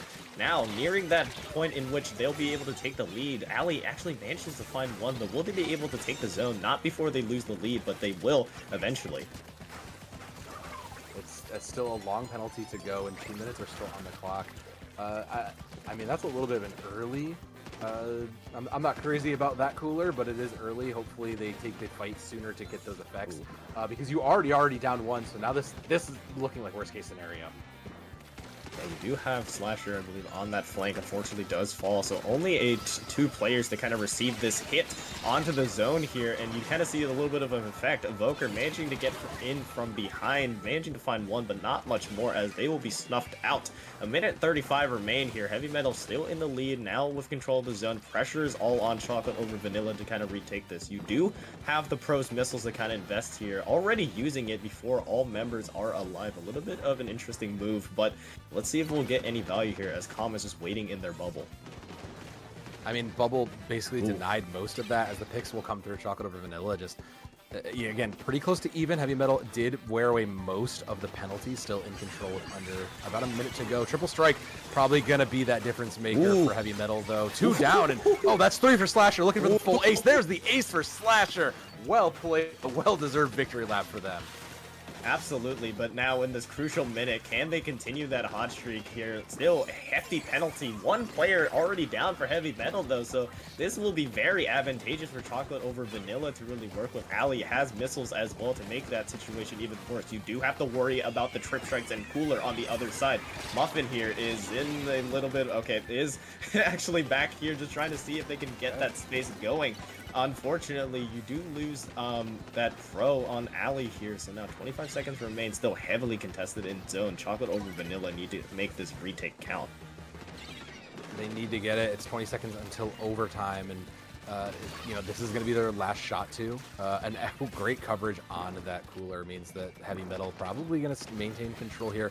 They only need to hold it out for 10 seconds, and Chocolate over Vanilla in a little bit of desperate spot. Kama hits the opening pick, and this is as good as over too. Looking for a third. It's over. Wow. Very close game, however, despite that. I mean, Chocolate over Vanilla. I mean, they had a great opening. I mean, not only was Evoker kind of able to kind of get in with that brush, really be able to kind of set yourself up similarly to a Carbon, but not as needing ink, of course, being a brush, and you saw a Slasher being able to just wipe the floor of Heavy Metal. Fortunately, just wasn't able to kind of hold there just due to Heavy Metal kind of just understanding what Chocolate over Vanilla's intentions are. You want Evoker to kind of draw attention, but eventually you saw Heavy Metal were kind of able to deal with them effectively, and that kind of just left Chocolate over Vanilla in a rough spot. Yeah, I think, allow me to get meta for a minute here, because I think you kind of called it out, is over on that brush was kind of dictating a lot of the play, right? Like, I think we know, whether you are a pro player, whether you are just, in the trenches of scrims, or whether you're just a person who plays, in Anarchy, you understand how the kind of comp works around a brush player, right? Like, they go in, they go really deep, they create a bunch of chaos, you capitalize on that. It's a very, like, one note kind of a comp, and it works. It's an effective comp, an effective kind of set play for the composition. And while it was starting to work very, very well, Heavy Metal just kind of, buckled in and said, guys, we can't afford to just get distracted. We have to get our picks. We have to win our duels. And once they did, everything turned right around. But that's all in the past. We got to go to Makomart, and Makomart is again, kind of more of the same for Mahi Mahi as we've kind of saw. There's a very relevance on the verticals here, but that means there's a great position for a brush to kind of weave in and out and around these fights and get on those very important backliners. Absolutely. I was about to mention that. Do not misunderstand me. I am the last person to be doubting a brush. I have one on my team. I understand how it is played. I understand its purpose. It's just unfortunate that Heavy Metal was just able to kind of eventually kind of learn and adapt from that. But I mean, that's all how it is in terms of a tournament. You want to adapt that. So now it is your turn to adapt here. It is your turn to adapt chocolate over vanilla. Will you be sticking with that brush? We'll just have to wait and see. Evoker will be on that brush still. Same comp coming out from chocolate over vanilla. Very confident in their comp. On the other side, of course, no changes there. Why would you change when you did so well? Heavy Metal. We will be going right back at it. Same weapons here, but now on match point for Heavy Metal. I'm not sure that we were kind of hyping up this brush, but I'm not sure that it necessarily gives them the advantage because it is going to come down to this map control, and right now, it looks like chocolate over vanilla does have a bit more of that. Instead of they're going to send that hammer right away. Great shot too. Ooh. Third, Evoker is just going ham. Evoker is just tilted. They lost that. There's the 4-piece. Evoker for the second ace of the night. Wow. A little bit of a commentator's curse. I mean, Brush did kind of open things up for chocolate over vanilla. Yeah. I mean, just leave it undetected. I mean, I guess spoken into fruition was that. But, I mean, still, you have to hold the zone really effectively. Evoker is yet again already on this left side. I believe they managed to take out the pen. Yes, they did take out the pen from Heavy Metal, so still a thorn in the side of them, despite Heavy Metal having the zone. I mean, yeah, again, we kind of mentioned this earlier. Oh god, Evoker is just going in there deep. Again, it's playing the map versus playing the mode, right? Like, you have to still maintain this objective, and Heavy Metal are getting closer and closer to getting there, but Evoker finally gets punished for it, and Heavy Metal will get control. Yes, now here's the little bit of a drawback now with chocolate over vanilla kind of being a little bit staggered. Now you do have the trip trades going in, already invested by Ying, just to see if they can hold firm, just trying to see if they can get some extra points on the board. Missiles will go out. Booyah Bomb actually denied before they could even use it here. 25 ticks left. Heavy Metal here do still have it though, just based off that cooler. Evoker just going in, trying to see if they can get any space. Slasher cutting down Kama there on that left side. 10 seconds left. Slasher seeing if they can just get anything going. Unfortunately is taken out, but it does look like they will just barely hold on. Actually, chocolate over vanilla managing to get that, but unfortunately on the other side, Heavy Metal managing to get the wipeout. Oh, that's tragic poetry, right on the cusp of the finish line. Heavy Metal now have to do at least another minute of it, but they've changed several fights together. Like, that's the thing, right? They've won those last several fights, even with this cooler coming in. They're just in a great position, and a 2-piece is brutal. Yeah, just unfortunate place there. This Blaster finds 3, potentially looking for the ace on that. Just trying to chase Muffin here. But, I mean, this is where you want the S-Blast to position yourself. Yeah, Evoker had enough of that. Just trying to end things here. You have the trip strikes available for Heavy Metal as well to try to hold this. You need to paint over this. If you're on chocolate over vanilla here, unfortunately, Evoker does go down to Kama, and that might spell the end there if they're unable to get into the zone, and it will be the end. Look, I think if you're chocolate over vanilla, this is fine. You just hit some insane highlight reel clips, and like, I don't even think you'd be mad about that. I think like that's fine. You may not win Swimmer Sink, but you got some dope highlight shots there. Those are some quality plays. That like that's a pretty good consolation prize, honestly. Yeah, I think you'll take that. I think you're pretty okay with that. Absolutely. I mean, Heavy Metal might have won the match, but again, massive props to them, of course, being able to kind of deny it. And I mean, Kama themselves, being kind of at the forefront of that. Yeah, absolutely. Like being at the forefront of that, but chocolate over vanilla definitely won my heart on that one, just because of the little bit of an unusual comp they ran, but it's a little bit unfortunate there as Heavy Metal were just able to kind of control that zone a little bit better, and just like you mentioned, it's just the bait of playing the map over the mode. Yeah, and that's kind of, I think, that's kind of like the general skill check, right? Like of those kinds of brush-based comps where You know, there's one of these in every game, so it's not like a Splatoon specific issue, like, and it's not like a specific skill issue. There's always one comp that kind of does one specific thing that is always kind of gatekeeping teams that don't quite understand how to beat it, or teams that kind of get lost in the moment of trying to, you know, get picked or trying to do something. And Heavy Metal, they pass the check. They well deserved 2-0. They pass the check and they move on into the next break of the bracket. Absolutely. You saw also at the very end, DZ getting a nice 2 with the Burst Bomb S-Blast combo. That basically kind of sealed the deal. There was a final nail in the coffin. So don't get it twisted. Every member of Heavy Metal definitely stepped it up there. So really nicely done from them. They will move on, I believe, to face, let's see, who are they facing? They'll be facing the number 2 seed in Lumberjack. So interested to see how that will go. But me and you will not be there for that, unfortunately, so as we'll be passing it on. Wow. Yeah, we'll be passing it along to, I believe, Pinky and Carney. Oh gosh, who is it? Pinky and Carney. So yeah, well, Rocket, I mean, I know you're a pretty much set fixture here at IPL, but if they don't know you, where can they find you? Yes, you find me at Rocket1 on Blue Sky. You will also find me later this month at H-Town Splashdown. Yes, the Texas LAN. You definitely go check that out. I know a couple of LANs are already scheduled to start. I believe Sunset Surge being one of them. So definitely go support your local LAN. But what about you, Soev? I hang out still, unfortunately, on the wasteland that is Twitter, and also occasionally on Twitch doing various games. But I'm also gonna make my you know, I'm also gonna show up probably at Gridlock maybe this year. We'll see if I can. We'll see how that goes. I probably won't play, but I will absolutely be there on the mic. So feel free to follow me if you want to keep an eye on that. I also do other games, but I know we're not here for that. Yes, yes. And with that being said, we'll pass the mic over, like you mentioned, to Pinky and Carney, and we will see you for the second half of Swimmer Sync here shortly.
Hello, everybody, and welcome back to Swimmers Sink Splat Zones Edition.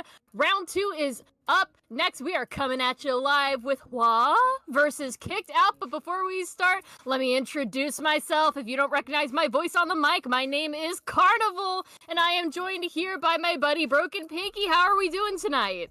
We are doing great tonight. The weather is decent here in Texas for the first time in a while. So yeah, we're ready to have some fun Splat Zones action here for Swimmer Sink. I think it's 193. We're getting so close to that big 200. Yeah. So that's really exciting. The big 200 is almost here. A great night on Great White. You guys saw our rounds for our first block of commentators. Shout out to them. They did an amazing job. But it is now our time. We are looking at our stages. Our next stage is going to be Hagglefish Market, obviously on Splat Zones because this is the Splat Zone edition, followed by Barnacle and Dime and Umami Ruins. Do you have anything in particular to say about this map lineup? I mean, we were kind of talking briefly about Hagglefish and how it's kind of, I don't want to say linear gameplay, but it just does kind of feel like, you paint the square, and then the zone flips, and then the pen and the crab position on the tent, and then they flip the zone, and then you just kind of go back and forth until you get a hold. Umami Ruins is just kind of that awkward split zones map we have in the map list because, Gotta have it's at least there. one. You gotta have one, and it's the only one that's not, like, too terrible, I guess. And then True. Barnacle and Dime is just a fun stage, I guess. It's just a good time. Yeah, we've got, like you said, I feel like most of the time we see a lot of the same on Hagglefish. I'm really hoping we're gonna be seeing some, like, at least change in play from what the norm usually is Yeah. on this map.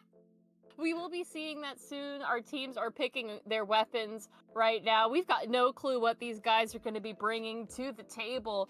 So we're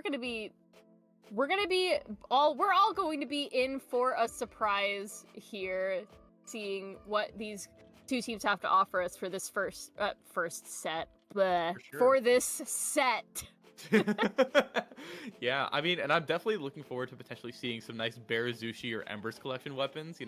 I feel like I haven't seen a ton of them so far in this game, other than, people were spamming the Rattler mini Splatling for a while to just spam Zukas all over the place.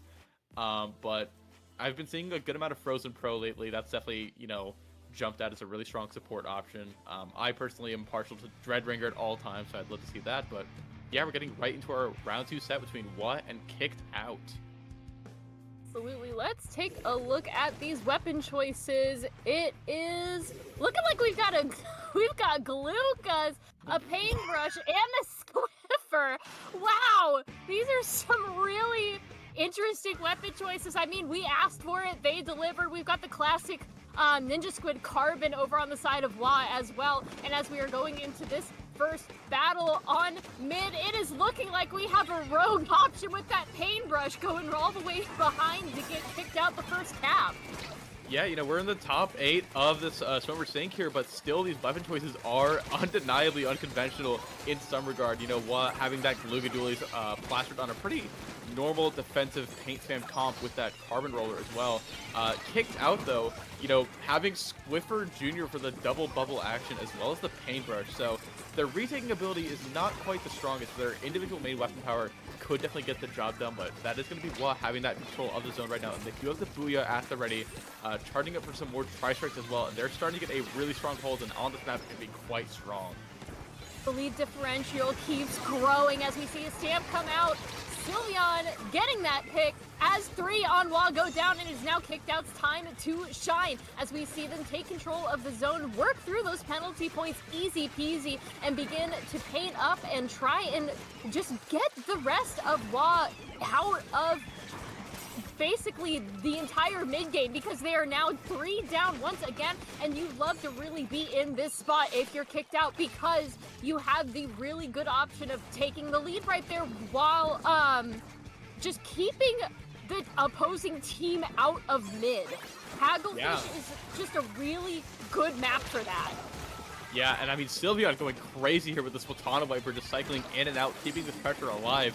And Kicked Out just doing such a good job of keeping Wa at bay and preventing them from wanting to run forward. But Kicked Out in a bit of a stagger right now. Taco's going to be swimming forward, throwing those strikes onto the zone, trying to, keep the zone contested a little bit, and that is going to be enough for the cap, as well as 2 picks from Tacos. There we go, getting the pick on the paintbrush on that jump in. So Wa is definitely fighting back, but Kicked Out got a really strong lead. But now, I mean, the question, how does Kicked Out retake zone with 2 bubbles and a wave breaker as their comp?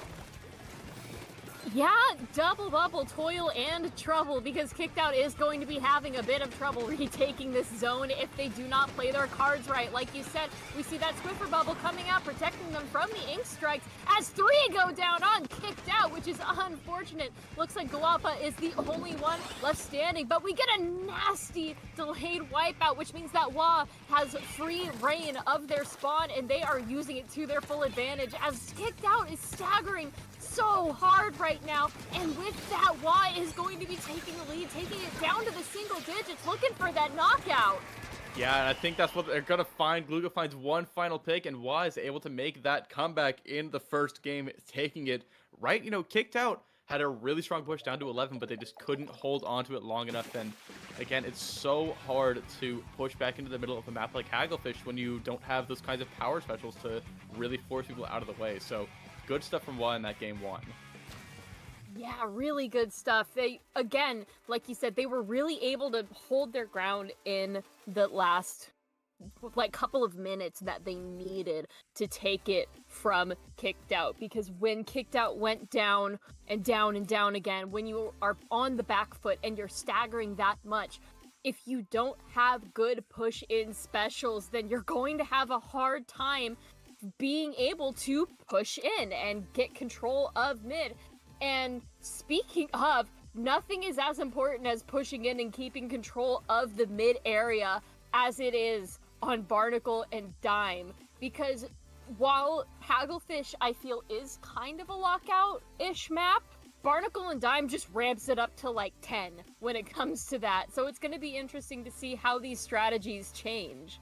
Absolutely. I mean, you push up past the zone, you get set up on the enemy plat, and it is really, really hard to, force the other team to move out from that position unless you have, a really strong pen player or some really strong specials to clear that area. So both these teams are rocking with the same stuff on either side. So we're going to be seeing Kicked Out sticking to their comp, just trying to, I guess, make things go a different way. I know Sylveon was definitely a power player there on that wiper, so I think Kicked Out's really going to have to try and play to that advantage. Absolutely, and as we are going into this game, 1 down on either side now, looks like Kicked Out has the paint advantage. They are able to get that first cap as Guapa and Sylveon tag team the members of Wa. We had 1 down again on either side, but Kicked Out still has control of the zone, which is really good for them because now the rest of their team can move up into that platform area that Wa wants to control. And with that, Guapa takes down the group, and from there, 2 down go on Wa. And it's not looking good for Wa as Kicked Out, again, still has control of the zone, still is in a really disadvantageous position. Oh my goodness, the mix-ups in that 1v1 between Guwapa and that Luga Dooley player going to go in favor of Guwapa and Kicked Out. Closing into that knockout territory. Strike's going to be popped here from this Neo Splash, trying to get some paint onto the zone, but it's not going to be able to get the cap on its own. Guwapa is going to go down, but Wa in a stagger. That's a delayed wipe there with just 15 points to go, and I think we're looking at another knockout here, this time favoring Kicked Out. Wa is really running out of time here. They're popping Bazooka in desperation from their spawn, trying to get the flank onto the zone, but it's not going to be enough, and Kicked Out responds with a knockout of their own. Not even just a knockout, a 100-0 in a single push knockout. Just Kicked Out really did not like the way that last game played, and they showed and strutted their stuff on this Barnacle and Dime match, really just taking the back foot that they were standing on in that last Hagglefish match and just using it to spring forward and just absolutely knock the hell out of Wa.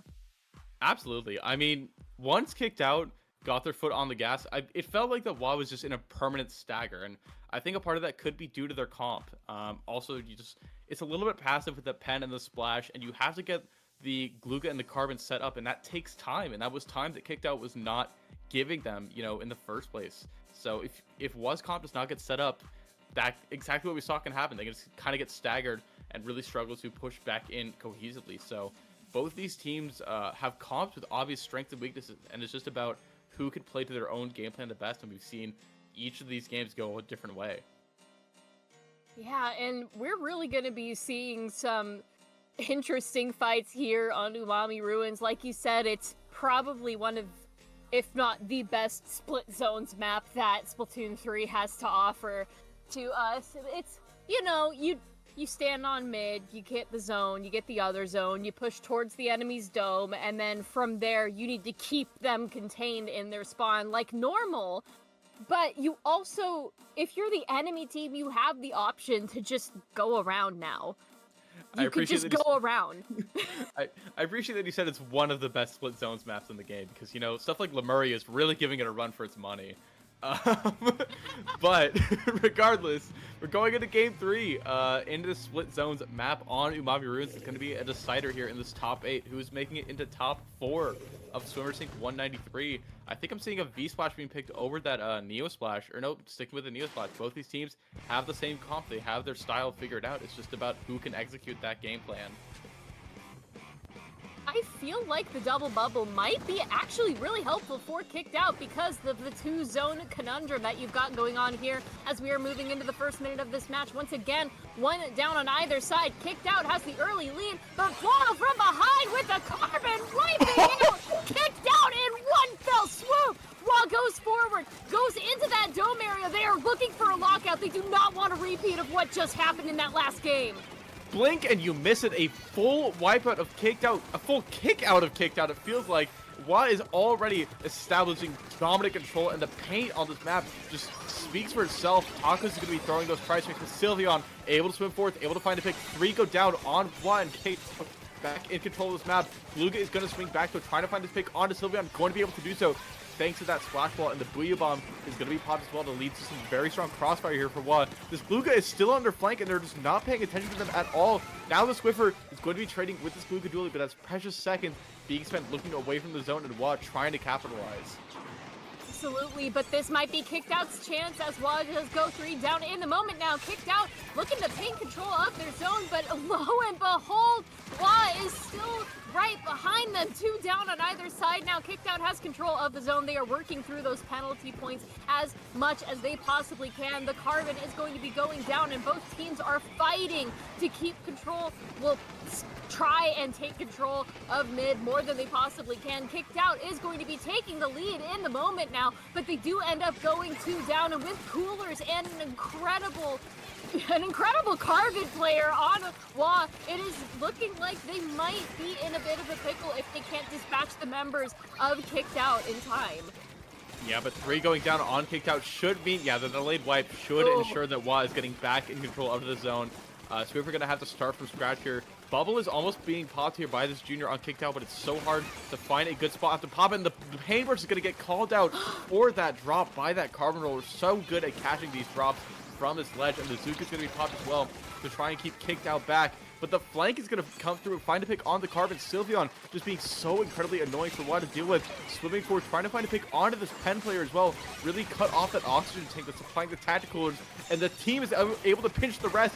Just the Carbon alive is going to lead to Kicked Out getting back in control of the zone. And this jump is going to be canceled to extend the advantage.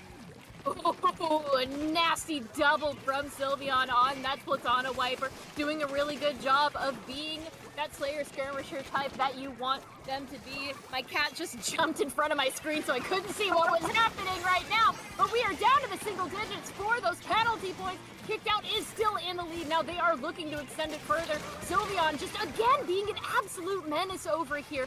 They do end up going down. This might be Wa's fresh breath of air that they need, but it might be too little too late because we are already in the teens, probably looking to get towards the single digits if Kicked Out can keep control of this zone, because the entirety of Wa is now rushing forward, and it's a wipeout, baby! Wipeout, knocked out, Kicked Out, takes the set 2-1 over Wa, moves on in the bracket. Very back and forth games in game 1 and game 3, but Kicked Out able to clutch up when it matters and able to get another knockout to take the set 2-1. Verse sweeping Wa in this set, kicking them out, like you said, of the top.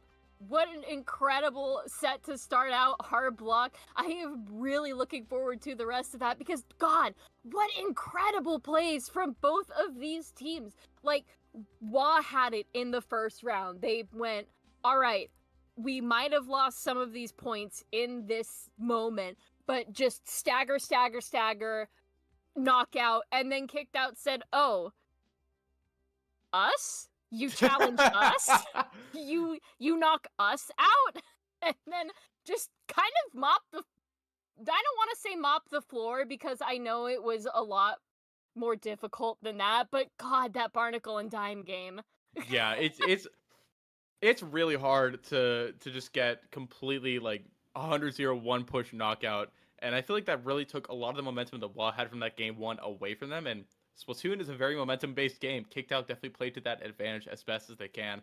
I just hope that your cat enjoyed watching that because that was a great set to watch all 3 games of it.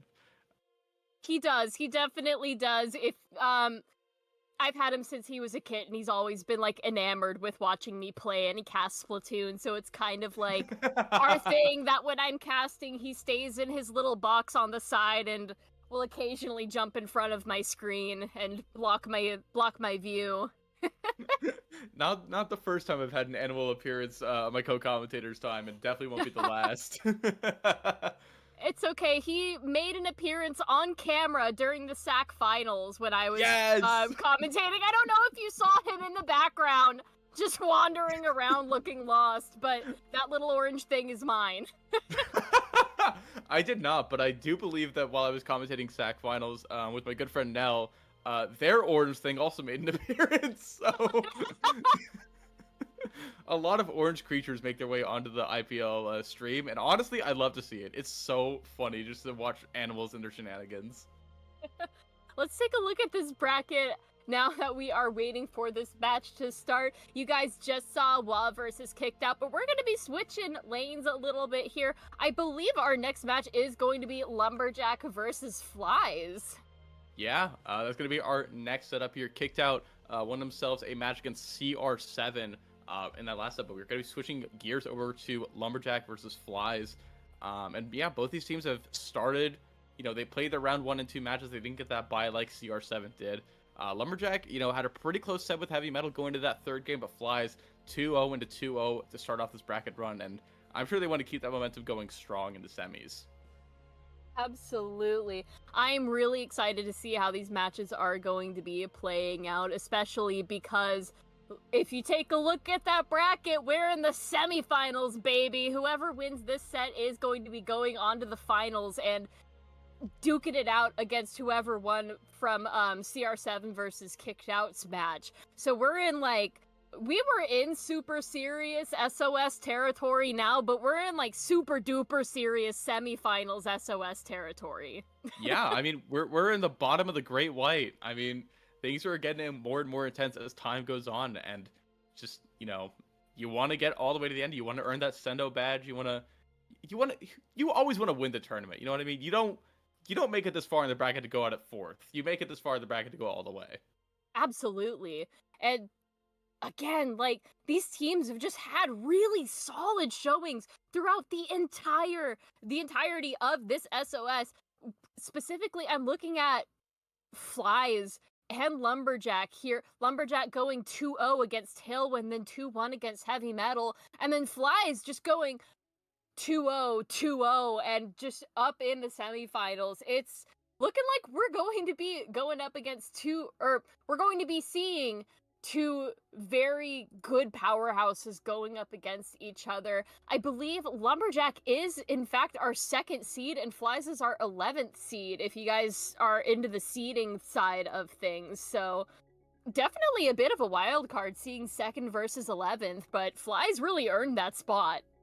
I mean, absolutely. I think there are 13 teams that made it to Great White, so Flies was definitely seeded to make it into Great White, but they were not seeded to get either of those match wins, and that, I mean, part of it goes to show just how difficult seeding is. So massive respect to the TOs that have to undertake that Herculean task week by week and hear all those complaints in the help desk, I'm sure. But even still, Flies making it happen all the way into the semifinals, and Lumberjack, kind of here as expected, but it wasn't a free ride. They didn't get that round 1 bye like CR7 did as that 1st seed, but they still were able to get some good set wins nonetheless. Yeah, just God, these teams have played so well tonight, and they do like every week. They always play so well, but I just cannot stress it enough, how good these teams have been playing tonight. Like, God, I love what I do. I love commentating. I love looking. Just commentating is like looking, you know, you are making an introspective on the teams and how they play and how they strategize. You can almost see the gears like turning in their head as they are formulating strategies for these pushes and these like full on like just takes of everything. It's so much fun. I love being here. It's such a blast to just watch all these games, you know, come out. And I mean, every tournament is a little bit different. No two tournaments are the same, even if we see the same, you know, meta developments. I didn't think I'd hop onto a block and see Double Bubble Wavebreaker Hammer win a round 1 of a zones only tournament. I didn't think that was something that would happen. But, you know, no matter how long I've been doing this, I've been doing this almost 2 years at this point.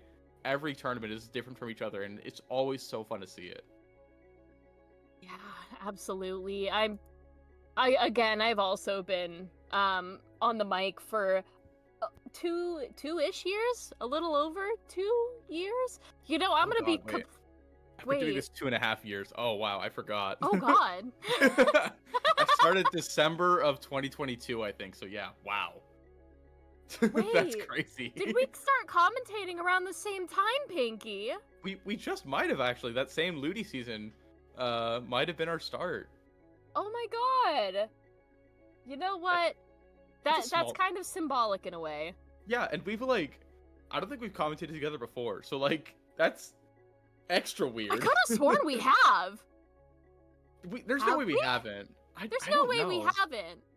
My memory's not the greatest, so don't take my word for it. But no, fair, me too. This cannot be our first time commentating together. Oh my goodness, we are here. I'm ready for teams and stages, baby! It's Museum de Alfonsino! Yes! I love Museum. I'm a Splatoon 1 veteran. I love playing Museum in Splatoon 1. I still love playing it in Splatoon 3. I love watching it. Even though, you know, a lot of one-way drops, you do kind of drop into the death pit a little bit. It's a fun death pit. There's a lot to do in that death pit. I love the spinner! I love the spinner over the zone. Oh my God, do you it like right when Splatoon 3 first came out at Museum Zones, you could just put the sprinkler on the fucking spinner. Sorry, on the spinner and just have it like. Sorry. You're just really excited. You love the sprinkler. I love the sprinkler as a tried and true like. Okay, I'm gonna say something, and you need to forgive me for this. Okay. Okay. I was a day 1 arrow spray main. It's okay. We all started. He who climbs the ladder must start at the bottom. I promise I don't main arrow spray anymore. I'm a tried and true Splat Dualies enthusiast. Oh, epic. Okay. Yeah! M parries and V dualies are my beloveds, and I also main Nautilus too for some reason. I don't know how that translates. Thoughts on the Twink dualies? I like them. That's fair. Anyway, now that we are in semifinals, we are in best of 5 territory. So first team to get 3 wins in a set is going to be moving on as opposed to the best of 3s that we've had in the sets prior. So these sets are going to be a little bit longer, a little bit more taxing, and going to have a lot more variety of map modes compared to those that we've seen prior. We're at least going to be commentating 3 of them. We're going to start off with Museum de Alfonsino, move to Robo Ramen, then Crab Leg, and if permits, Ship Shape and Mako Mart, maybe. We might see them, depending on whether or not, again, like you said, best of 5, first to 3 wins. So we're definitely seeing Museum, Robo, and Crab Leg. I mean, depending on how entertaining these teams want to be, you know, they could definitely play the theatrics a little bit, toy with the heartstrings, and take us to a game 5 on Zones Mako, or maybe one of these teams could just get a nice 3-0 and 3-0 and a handshake into Grands. Who knows? Who's to say? Who's to say? I'm ready to say a lot about these teams when we see their weapon comps coming up here very soon. They're being very decisive about their comps, which is honestly fair. Like, you're about 1 stone's throw away from Grand. Like, you want to be sure that your comp is going to be like the comp that takes you to Grands. I mean, there's 16 people left in this tournament, and they're each 6 games away from winning it. Like, you're 6 games away. You want to lock in, you want to play your best game, and you want to play your best game with your best weapons and your best foot forward. So, you know, these teams are going to be very intentional with every choice they make from here on out. As they had to have been to make it this far, and they have to be even more intentional if they want to win this tournament from here. God, when you put it like that, like everyone is 6 games away from winning, that's crazy talk. Like, that just goes to show, like, how far both of these teams and all of the teams in this tournament have come from, like you said, 6 games away from a win. Everybody's on, like, the same page here. We're going to be seeing a lot of these guys' best weapons, like, they're I don't want to say best in slot, because that's not what I'm thinking of. I'm so sorry. I've been playing Star Rail all day. I need to take a break. No, I feel you. I mean, there's a lot of gacha games that definitely have a few people held by the reins, I guess we'll say. I know Uma Musume is the talk of the town these days. I know myself well enough to not get into gacha games, because I know once I start gambling, I would never stop. And money is tight enough as it is. Yeah, it's rough out here. It is rough. I can only handle like 2 at a time, and both of those are unfortunately Hoyoverse games. So, God, I've heard a God. lot of great things about Star Rail. Oh, it's excellent. I've heard it's phenomenal. It's actually like so good. They really put a lot of like effort. If you're like a lore nut, if you're into it for like the story, yeah, it's so good. I just recently played like their new oh my god, we're going right into it. I'll tell you later. It's Splatoon time. It's Splatoon time. Is that Travis Scott Fortnite? oh, I see a new pro. I see Frozen Pro. I see Sloshing Machine. Party like it's 2022. Okay. Sloshmo in the year of our Lord 2025 on the side of Flies. We are looking at the first minute of this match. Going into it now, Lumberjack has the... No, it's hard to say who's got the advantage here, but now that Flies is taking control of that zone, 2 down going on Lumberjack, it is looking like Flies is going to be having a great time just keeping Lumberjack up on that platform. Honeybee on the right there is just really holding their own. Yeah, I also want to say shout out to Travis Scott, the custom blaster main. Respect that choice, Mr. Scott. Oh no! Pen player falling in the water. Flies, you hate to see it. Lumberjack getting control of the zone right back in their hands, but it's a bloodbath in mid right now. It's just going to be that Pen player alive for Flies, though, as Lumberjack continues to extend their lead a little bit, and they're starting to get set up on this enemy spinner, and this is exactly where you want to be once you have that advantage. Always keep an eye on the zone. Watch out for the cheeky flank. You gotta watch out for the cheeky flank. Like you said, the pencil is just setting up real nicely on the spinner. Maybe looking to extend just a little bit. Gets a nice pick on the opposing pencil. And now Flies is... Ooh! That's gotta hurt!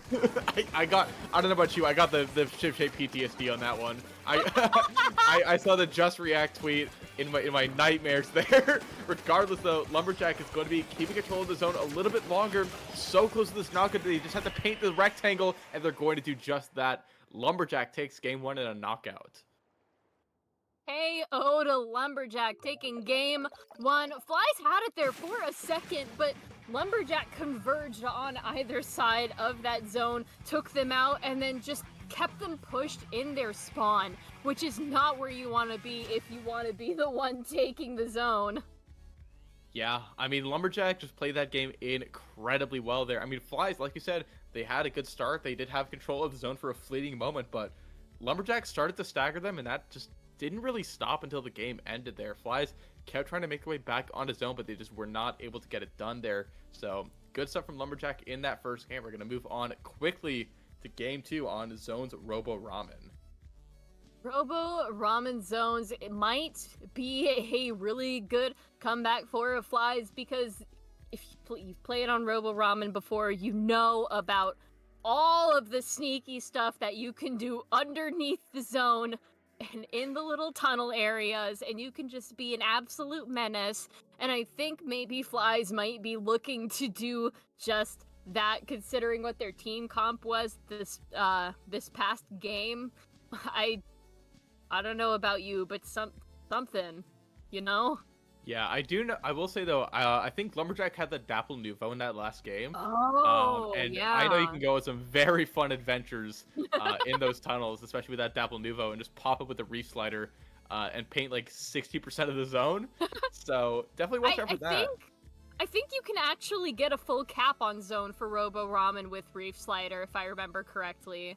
You need a lot of special power. I play Dread. I know you need a ton of special power for it. Yeah.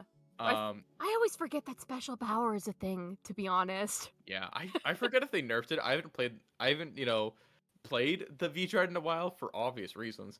But well, I mean, the other one's right there. Yeah, like I could pop the Crab Tank and I could go with my Curling Bomb combo.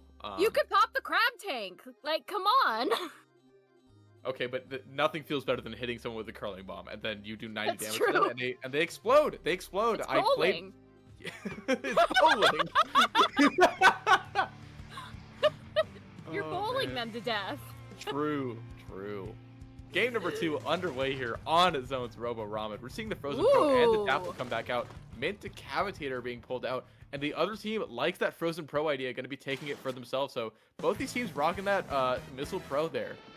Rocking the Missile Pro, we are staying with the V Sloshmo, and like you said, running that decav out is going to be an interesting change up for Lumberjack going into it. The mid is obviously contested until Flies takes control of it in the first. Missiles are going to be coming out, looking for some picks. One does end up going down, 2 end up going down on either side of the team. Now it is evenly matched, but the zone is still under Lumberjack's control.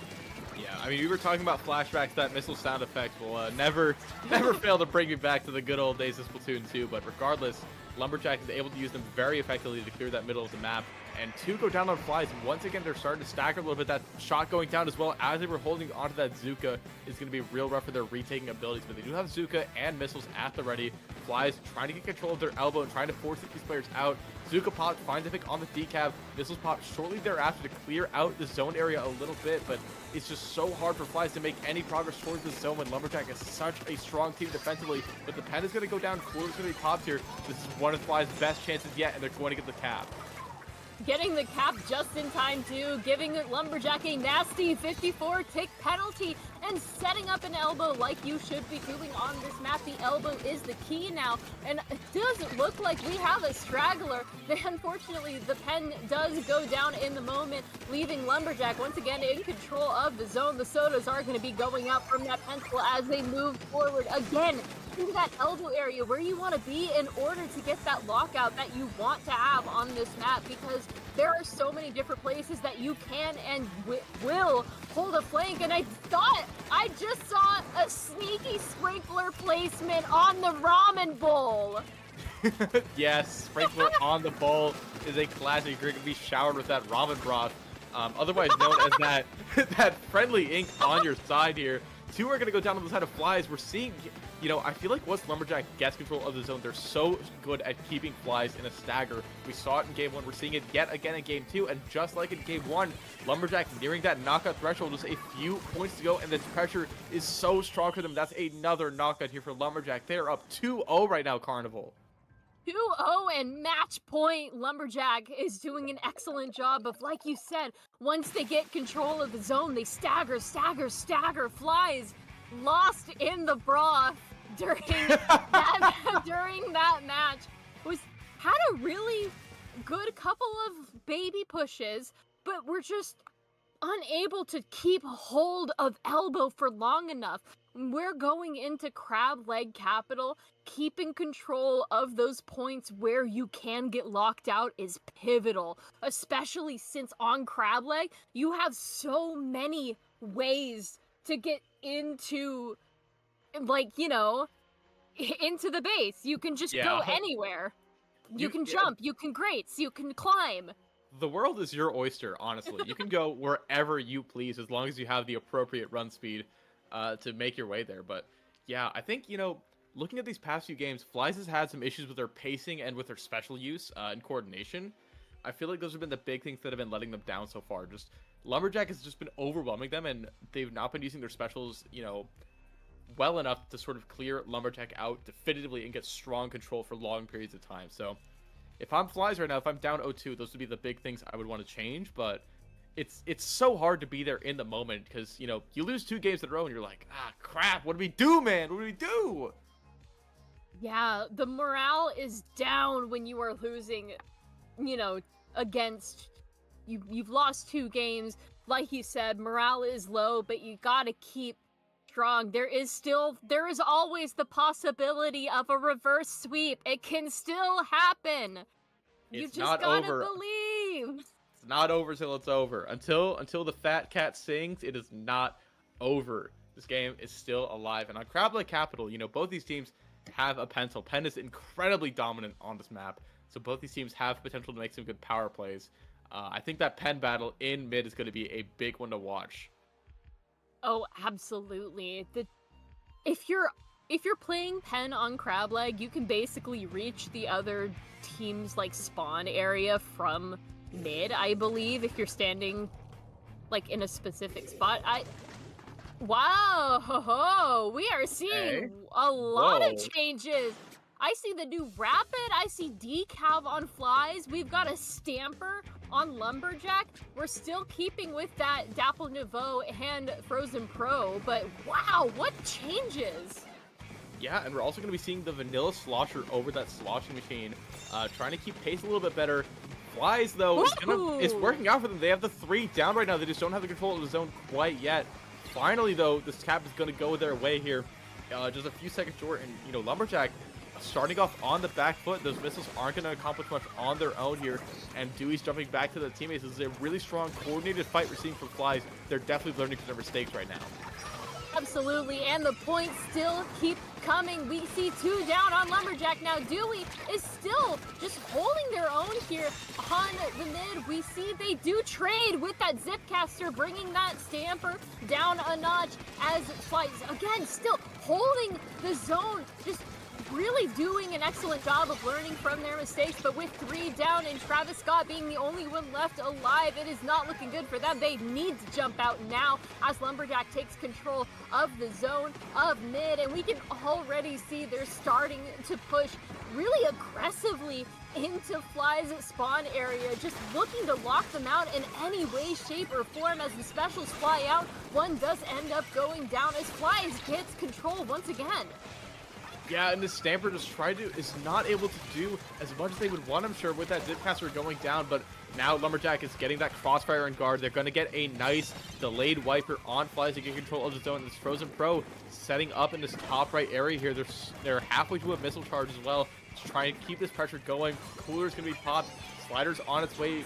Zipcaster's also on its way, but here comes the response from Flies, trying to get back in control of the mid, but the decamp goes down early.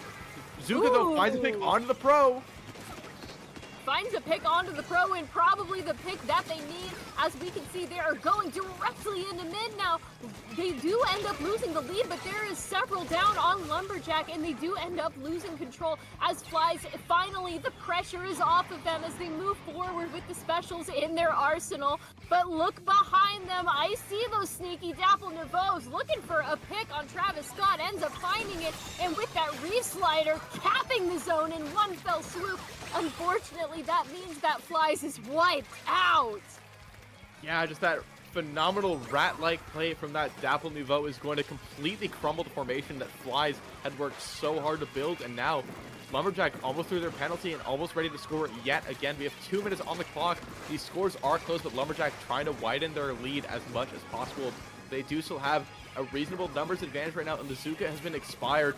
Cooler is going to be popped here by Flies to try and get them back in the zone and get some good supercharged action. Pro going to go down on the side of Lumberjack here. This big team fight could decide the fate of the set. Decap goes down. Bucket is going to be fighting here in this corner, but not painting the zone. Going to delay enough time. Can they get the cap on the zone in time? They cannot! No!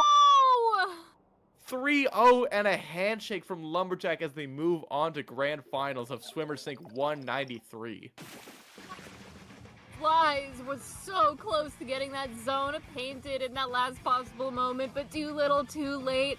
The Bucket was too distracted by the Dapple Nouveaux in the corner there, which honestly, you were kind of stuck between a rock and a hard place there, because it was either face death by the Dapples or don't paint the zone in time. Yeah, I mean, it's just, you're stuck between a rock and a hard place. There's no correct option. You just have to try and pick the lesser of two evils, and unfortunately not going to go in the favor of Flies. And that's rough. You know, that set was definitely getting closer as time went on. They were definitely putting the pieces together in that game 3, but Lumberjack, such a strong team, showing why they're seated so high in this tournament. Moving on to grands, and you know, we talked a bit earlier about how hard seeding is, but these seeders definitely know what they're doing. We have seed 1 and seed 2 battling it out in grands. Yeah, seed 1 and seed 2 battling it out in grands, and then for our third place match, we're also battling adjacent seeds, because Kicked Out and Flies are going to be battling for the coveted third place spot for this bracket. So, God, seeding, I honestly cannot imagine how hard it is, and I honestly don't ever want to imagine how hard it is. I'm perfectly content just yapping about Splatoon for 2 hours and then going on with my night. Precisely. Kudos to our tournament organizers. Hey, thanks. Shout out to our TOs. Shout out to our streamer again, Super Rin. Super is right. Shout out.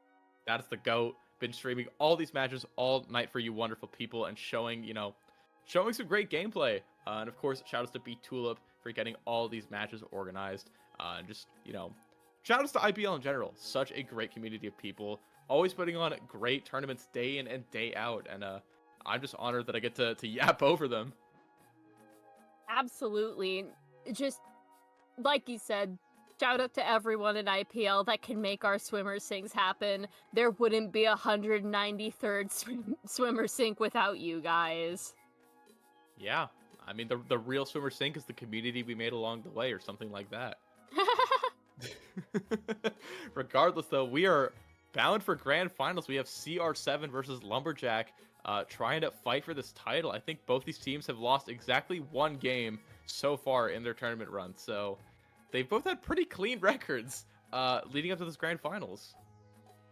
Yeah, we did just see Lumberjack, but we haven't seen what CR7 has to offer us in this tournament just yet. So I'm excited to see what these two teams, or specifically what CR7 is going to be offering up for us to commentate, as we are going into, if you know me, my favorite map mode combination of all time. Splat zones on Mahi Mahi Resort. Yeah, this is a great one. This is a fun one. I love that water drop gimmick. It's so fun every time. So good. I'm still not 100% sure. I've seen the water drop at 61. I've seen it drop at 60. I'm not 1,000% sure where it drops. I like to say 61 because it makes people a little more upset. And somewhere in my dark heart, that makes me a little bit happy. But, you know, aside from the zones, Mahi Game 1, we're seeing a lot of familiar maps. You know, Barnacle, Umami, Hagglefish, and Museum have all been played in the last two sets by both of these teams. So all these maps should be very familiar territory, but especially after that Game 1, you know, both these teams have their game plans set in stone. Absolutely. We're going to be at least seeing Mahi, Barnacle, and Umami Ruins for the first 3, because we are playing at least 3 games. We're still in BO5. So if we do manage to get past the Game 3, we're going to be seeing Hagglefish and Museum de Alfonsino for our game. If Museum de Alfonsino caps us off on a Game 5 in Grands, I'm literally going to be speechless. I feel like every single time I commentate on this channel, I'm always witnessing a Game 5 of some sort. It's happened every single time I've commentated for IPL. Well, I would love for that streak to be kept alive, because I love a good game 5. I love a good, just last game of any set. Give me a game 10, why not? You know, A game I know there's 10? there's no bracket reset, of course, but whenever there is a bracket reset opportunity, I'm always looking for a game 10, because I just love it when it's down to the wire and, you know, some mistakes start, you know, being forced by either team, and you just really see, like, kind of some ugly Splatoon being played, but it's beautiful in its own way. Yeah, no, God, playing 10 sets in a row, or 10 games in a row would just be, like, grueling, honestly. I mean, don't play much anymore, but I've oh seen my fair God. share of Game 9 Ludi sets, and those are God, heaters every single God. time. They're so much fun to commentate, but they're so long. They're so long. They take so much energy to commentate, but by God, it brings out the rawest Splatoon gameplays you've ever seen in your life. Yeah, I mean, I remember in the most recent Ludi season, I casted a Game 9 set of Malibu Rising in the playoffs, and that went all the way down to the wire. It was such a fun time, but you know, that's a different tournament. We are here for grand finals of Swimmer Sync 193. We're getting a look at both these comps, and CR7 we're seeing for the first time in this Top Cut stream, and we're seeing them rock a very conventional comp. Yeah, very conventional indeed. As we're looking at Lumberjack now, they are sticking to their guns. We've got the Frozen, we've got the Zap Nouveaux, we've got that 96 gal, as well as the pencil. 2 down though on Lumberjack now. CR7 is going to be taking mid on Mahi Mahi and moving forward. Unrelenting Crab on the box as it should be, keeping pressure on Lumberjack. Lumberjack still 2 down and the points keep coming. Yeah, just not stopping by any means. Water's going to be dropping bright and early here. CR7 has complete and utter control of this map right now. The Stamper doing such a good job of pressuring this backside. Swims back with the teammates to try and get the pick, but the slider popped in panic, and they keep the Dapple alive. And going to get some nice picks to get Lumberjack back in control of this zone here, but CR7 has still a lot of map control and complete control over this left side. This Dapple tries to go over the flank, but the Stamper is ready for them. Ready for them indeed, and 2 end up going down on Lumberjack, 1 down on CR7. Lumberjack still has control of the zone, but not for long, because the strikes are going to be coming out, and we are looking like that bucket is painting that zone for dear life. Lumberjack somehow takes control of the zone once again, and it is an absolute bloodbath in mid now, as both of these teams are fighting for dominance. 40-59 now. CR7 takes control again of the zone, looking to chew through those penalty points and looking to maybe score some more as soon as they can, because they are now going to start getting all up in Lumberjack's business with that Crab, with the ledge pushers like that Stamper, like that Bucket, with the pencil being behind on the support. It is looking a little rough now though, because that Stamper does end up going down. Yeah, and the slider not going to be popped to cap the zone, so Lumberjack doesn't have control quite yet, and that could cost them here. The Stamper finds the pick on the Dapple, but the Kraken is going headhunting right now, trying to catch that drop, a forced retreat due to that duration, and CR7 gets control of the zone right back, finds the pick on the 96 gal as well, and Lumberjack 2 down right now. CR7 has so much control of this map once again. I've sounded like a broken record here, but CR7 just so incredibly strong in their gameplay. 3 players collapsing on that Dapple. Pro going down as well here, and CR7 almost done with their penalty points. They have Zip and Crab at the ready to keep this advantage state going. Yeah, and with that Zip being cast right now, it's looking like that Stamper is out for blood, being the menace in a spawn that you want to be on that zip line, the Zip caster. The Crab is going to be going out now. Lumberjack 2 down. We're in the single digits now. They need to be able to paint this zone right now, otherwise they are going to be losing this first game. And with the Kraken looking for blood, it is looking like CR7 takes the first game of this set. Yeah, that Reef Slider special was not quite powerful enough to get the cap on the zone on its own, and from there, bodies were just hitting the floor there. Lumberjack just could not quite keep it together, and CR7 stayed so composed in that game 1, so incredibly strong the entire time. Absolutely. We're going right into Barnacle and Dime after our teams ready up. But man, what an incredibly strong showing from CR7. Like you said, we haven't seen them in this Top Cut stream up until this point, so we are seeing what these guys are actually made of. And we saw a lot of that during that Mahi Mahi game. Because while Lumberjack did have it for a second there, and it looked like they might be able to flip the lead in their favor, CR7 swooped in and just, oh man, it was a sight to see. Yeah, and I mean, watching that game one, it is no surprise that CR7 has made it this far with as clean of a record as they have had throughout this entire tournament. I mean, again, it's no accident they made it this far. CR7, 2 games away from taking this tournament. And they could very well be in their future, but Lumberjack definitely going to try and stop them, and it's probably going to have to start now here on this game 2. Zones on Barnacle and Dime. We saw a little bit of it a few sets ago, but hopefully this match lasts a little bit longer. We're going to be seeing CR7 sticking with the same stuff here. No adaptation on either side. Oh. No, I lied. There's a 52 gal instead of the 96. We have switched the gals. We're looking at the 52 gal on Honeybee now. Lumberjack and CR7 both going to be going into mid now, and it's going to start the clash that will determine the first to cap the zone. And it looks like Lumberjack is going to be first to cap the zone with that paint power. That crab is kind of in a strange spot, ends up getting punished for it as Lumberjack oh my goodness, they are getting control of that zone consistently and holding it.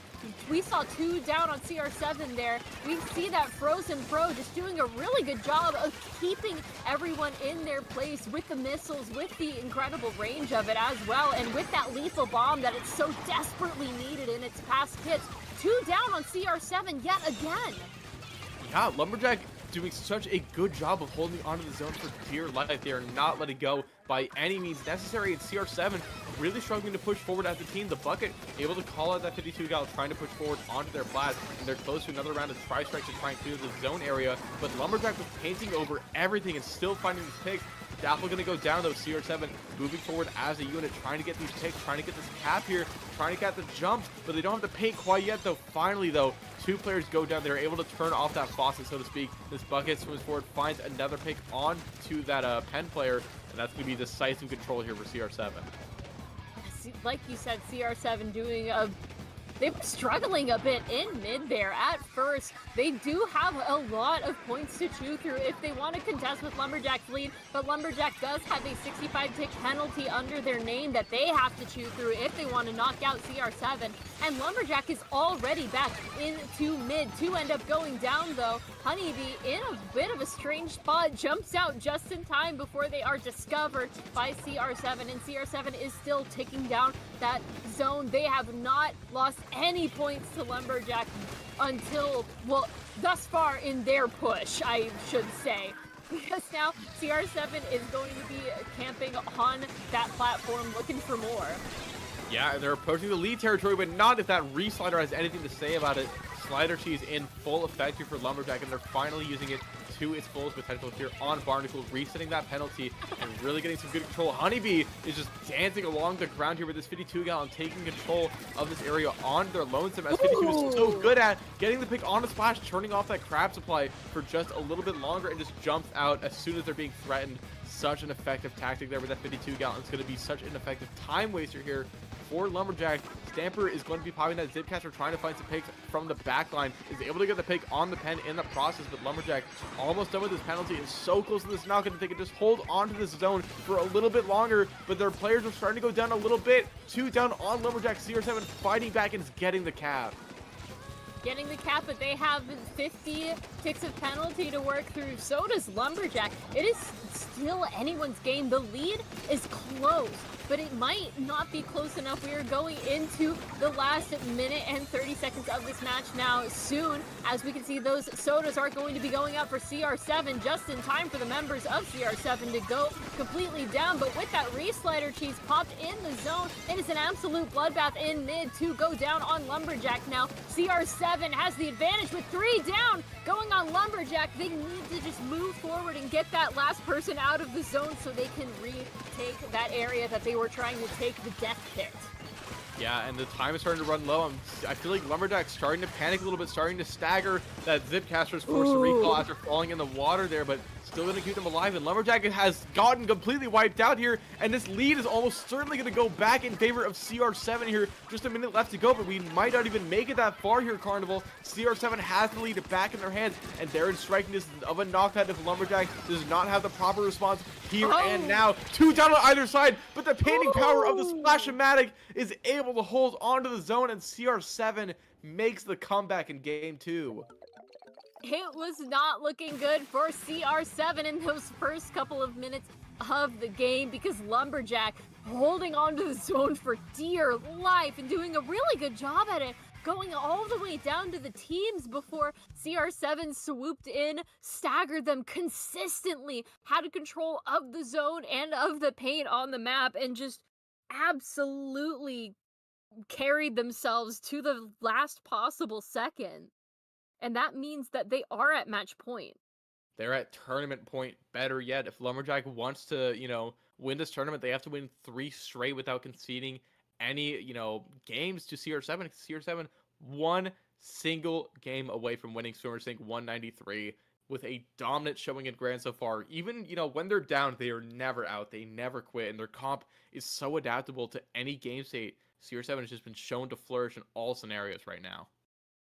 Absolutely. And our deciding factor here is going to be on Umami Ruins, because after this game, if Lumberjack takes this game, they've still got another 2 games that they have to win before taking this tournament under their belt. That is a really big mountain to climb against how powerful of a showing CR7 has been showing us. But it's not impossible. With the way that Lumberjack played their first push of that last match, they have more than a fighting chance to get this reverse sweep that they so desperately hope for.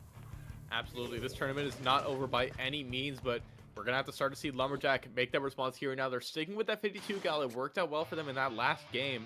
And here we go, game number 3 of the set, potentially the last game of this tournament between CR7 and Lumberjack. We're seeing both these teams rolling out into mid, taking control of their own zone. Lumberjack starting to push this issue here on this left side before to retreat pretty quickly. And yeah, Crab Tank being popped. It's such a nice off angle here by CR7, completely clearing this court area, and Lumberjack forced to back up as CR7 gets the first control.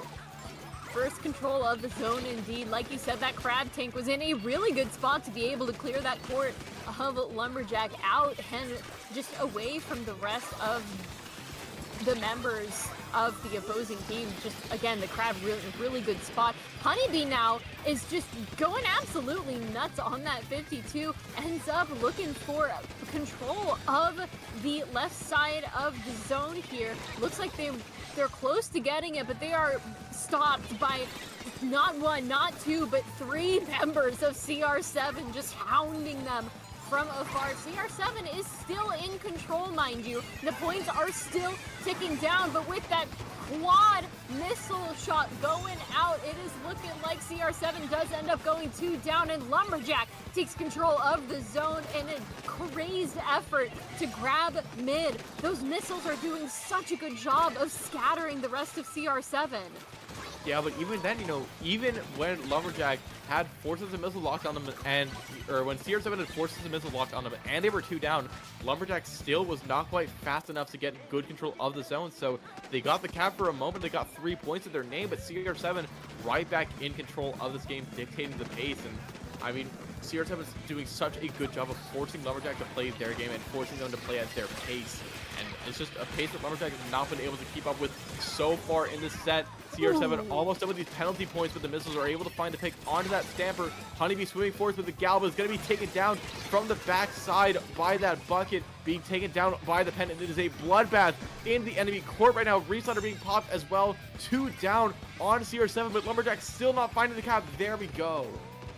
They find the cap and ensure that CR7 cannot end the match as quick as they would like to. We can see the Daphne do end up getting a pick, but end up going down in that second afterwards. Lumberjack is still in control of the zone now.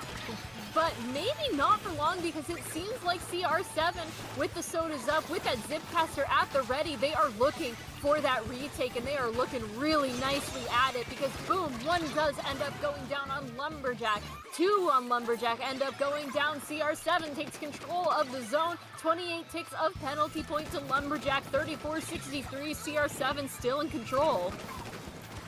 Yeah, CR7 has such strong control in this match right now. 2 minutes to go, barring any overtime continuation.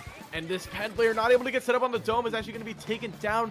Gal goes down as well. Missiles are going to be popped in the middle of this map. Is able to find 2 picks, though, keeping Lumberjack in this game here. CR7 forced to back up just a little bit. Only their pen players alive. Trying to give jumps to the teammates, trying to get good support for the response for them. But Lumberjack now getting a solid hold in this middle of the map. The Dabble tries to find the pick, but they mess up against the bucket. 3 go down simultaneously from Lumberjack, and CR7 once again back in control. That 3 down is not going to be good if you're Lumberjack because like you said, CR7 is in control of basically that entire court now. We see the tri-strikes are going to be coming out and Lumberjack is on the back foot yet again. We are looking like the start of a stagger is happening right now because CR7 has worked to pass those penalties. That Reslider really not doing much except getting 2 of CR7 down, which means that Lumberjack has a chance to move forward, get control of the zone, and they do for a second there as CR7 needs to respawn in order to get control of that zone again. But 3 down go on Lumberjack. Less than a minute left in the match. CR7 with a mighty 10 points before they get a knockout. It is not looking good for Lumberjack in this moment. They need to push with everything they've got. It is truly now or never here for Lumberjack. They have to do whatever they can, and a 2 down is a great start. They're trying to move forward, but the pen player doing such a good job of holding onto this right side of zone. There we go, Cap coming out from Lumberjack with 30 seconds to go, but it is not a decisive one. Bucket finds the pick on the pen. Yet again, the Slosh player has been so good at sneaking into the backline and getting these picks. 2 down on Lumberjack with just 20 seconds to go in this crab tank. Gonna be patrolling the entirety of this map here, but 2 go down on CR7. They don't have a strong control by any means. This could flip into Lumberjack's favor by any second right now. And it looks like we're going to see Lumberjack trying to force an overtime. It's going to come down to this last and final paint battle. Gal on the flank, but it goes down. CR7 with the numbers. They have one of the zones as well. 2 down. Dabble goes down, and that is going to do it. 3-0 and a handshake. CR7 are your Swimmer Sync 193 champions. Congratulations to CR7, like you said, our Swimmer Sync champions of tonight. 3-0 and a handshake for sure. Incredible showings in this entire set, game after game after game. They poked and prodded at Lumberjack's weak points and just absolutely knocked him out of the park in the first couple of sets. I was really sure that Lumberjack was gonna get control of the zone and keep it going during that Umami game, though. They had such a strong start, and then they started staggering, which is honestly the story of literally any of these losses. They have a strong start, and then they start staggering, and it's just unfortunate to see, but guys, don't discount these guys because Lumberjack is 2nd place. That's still incredible.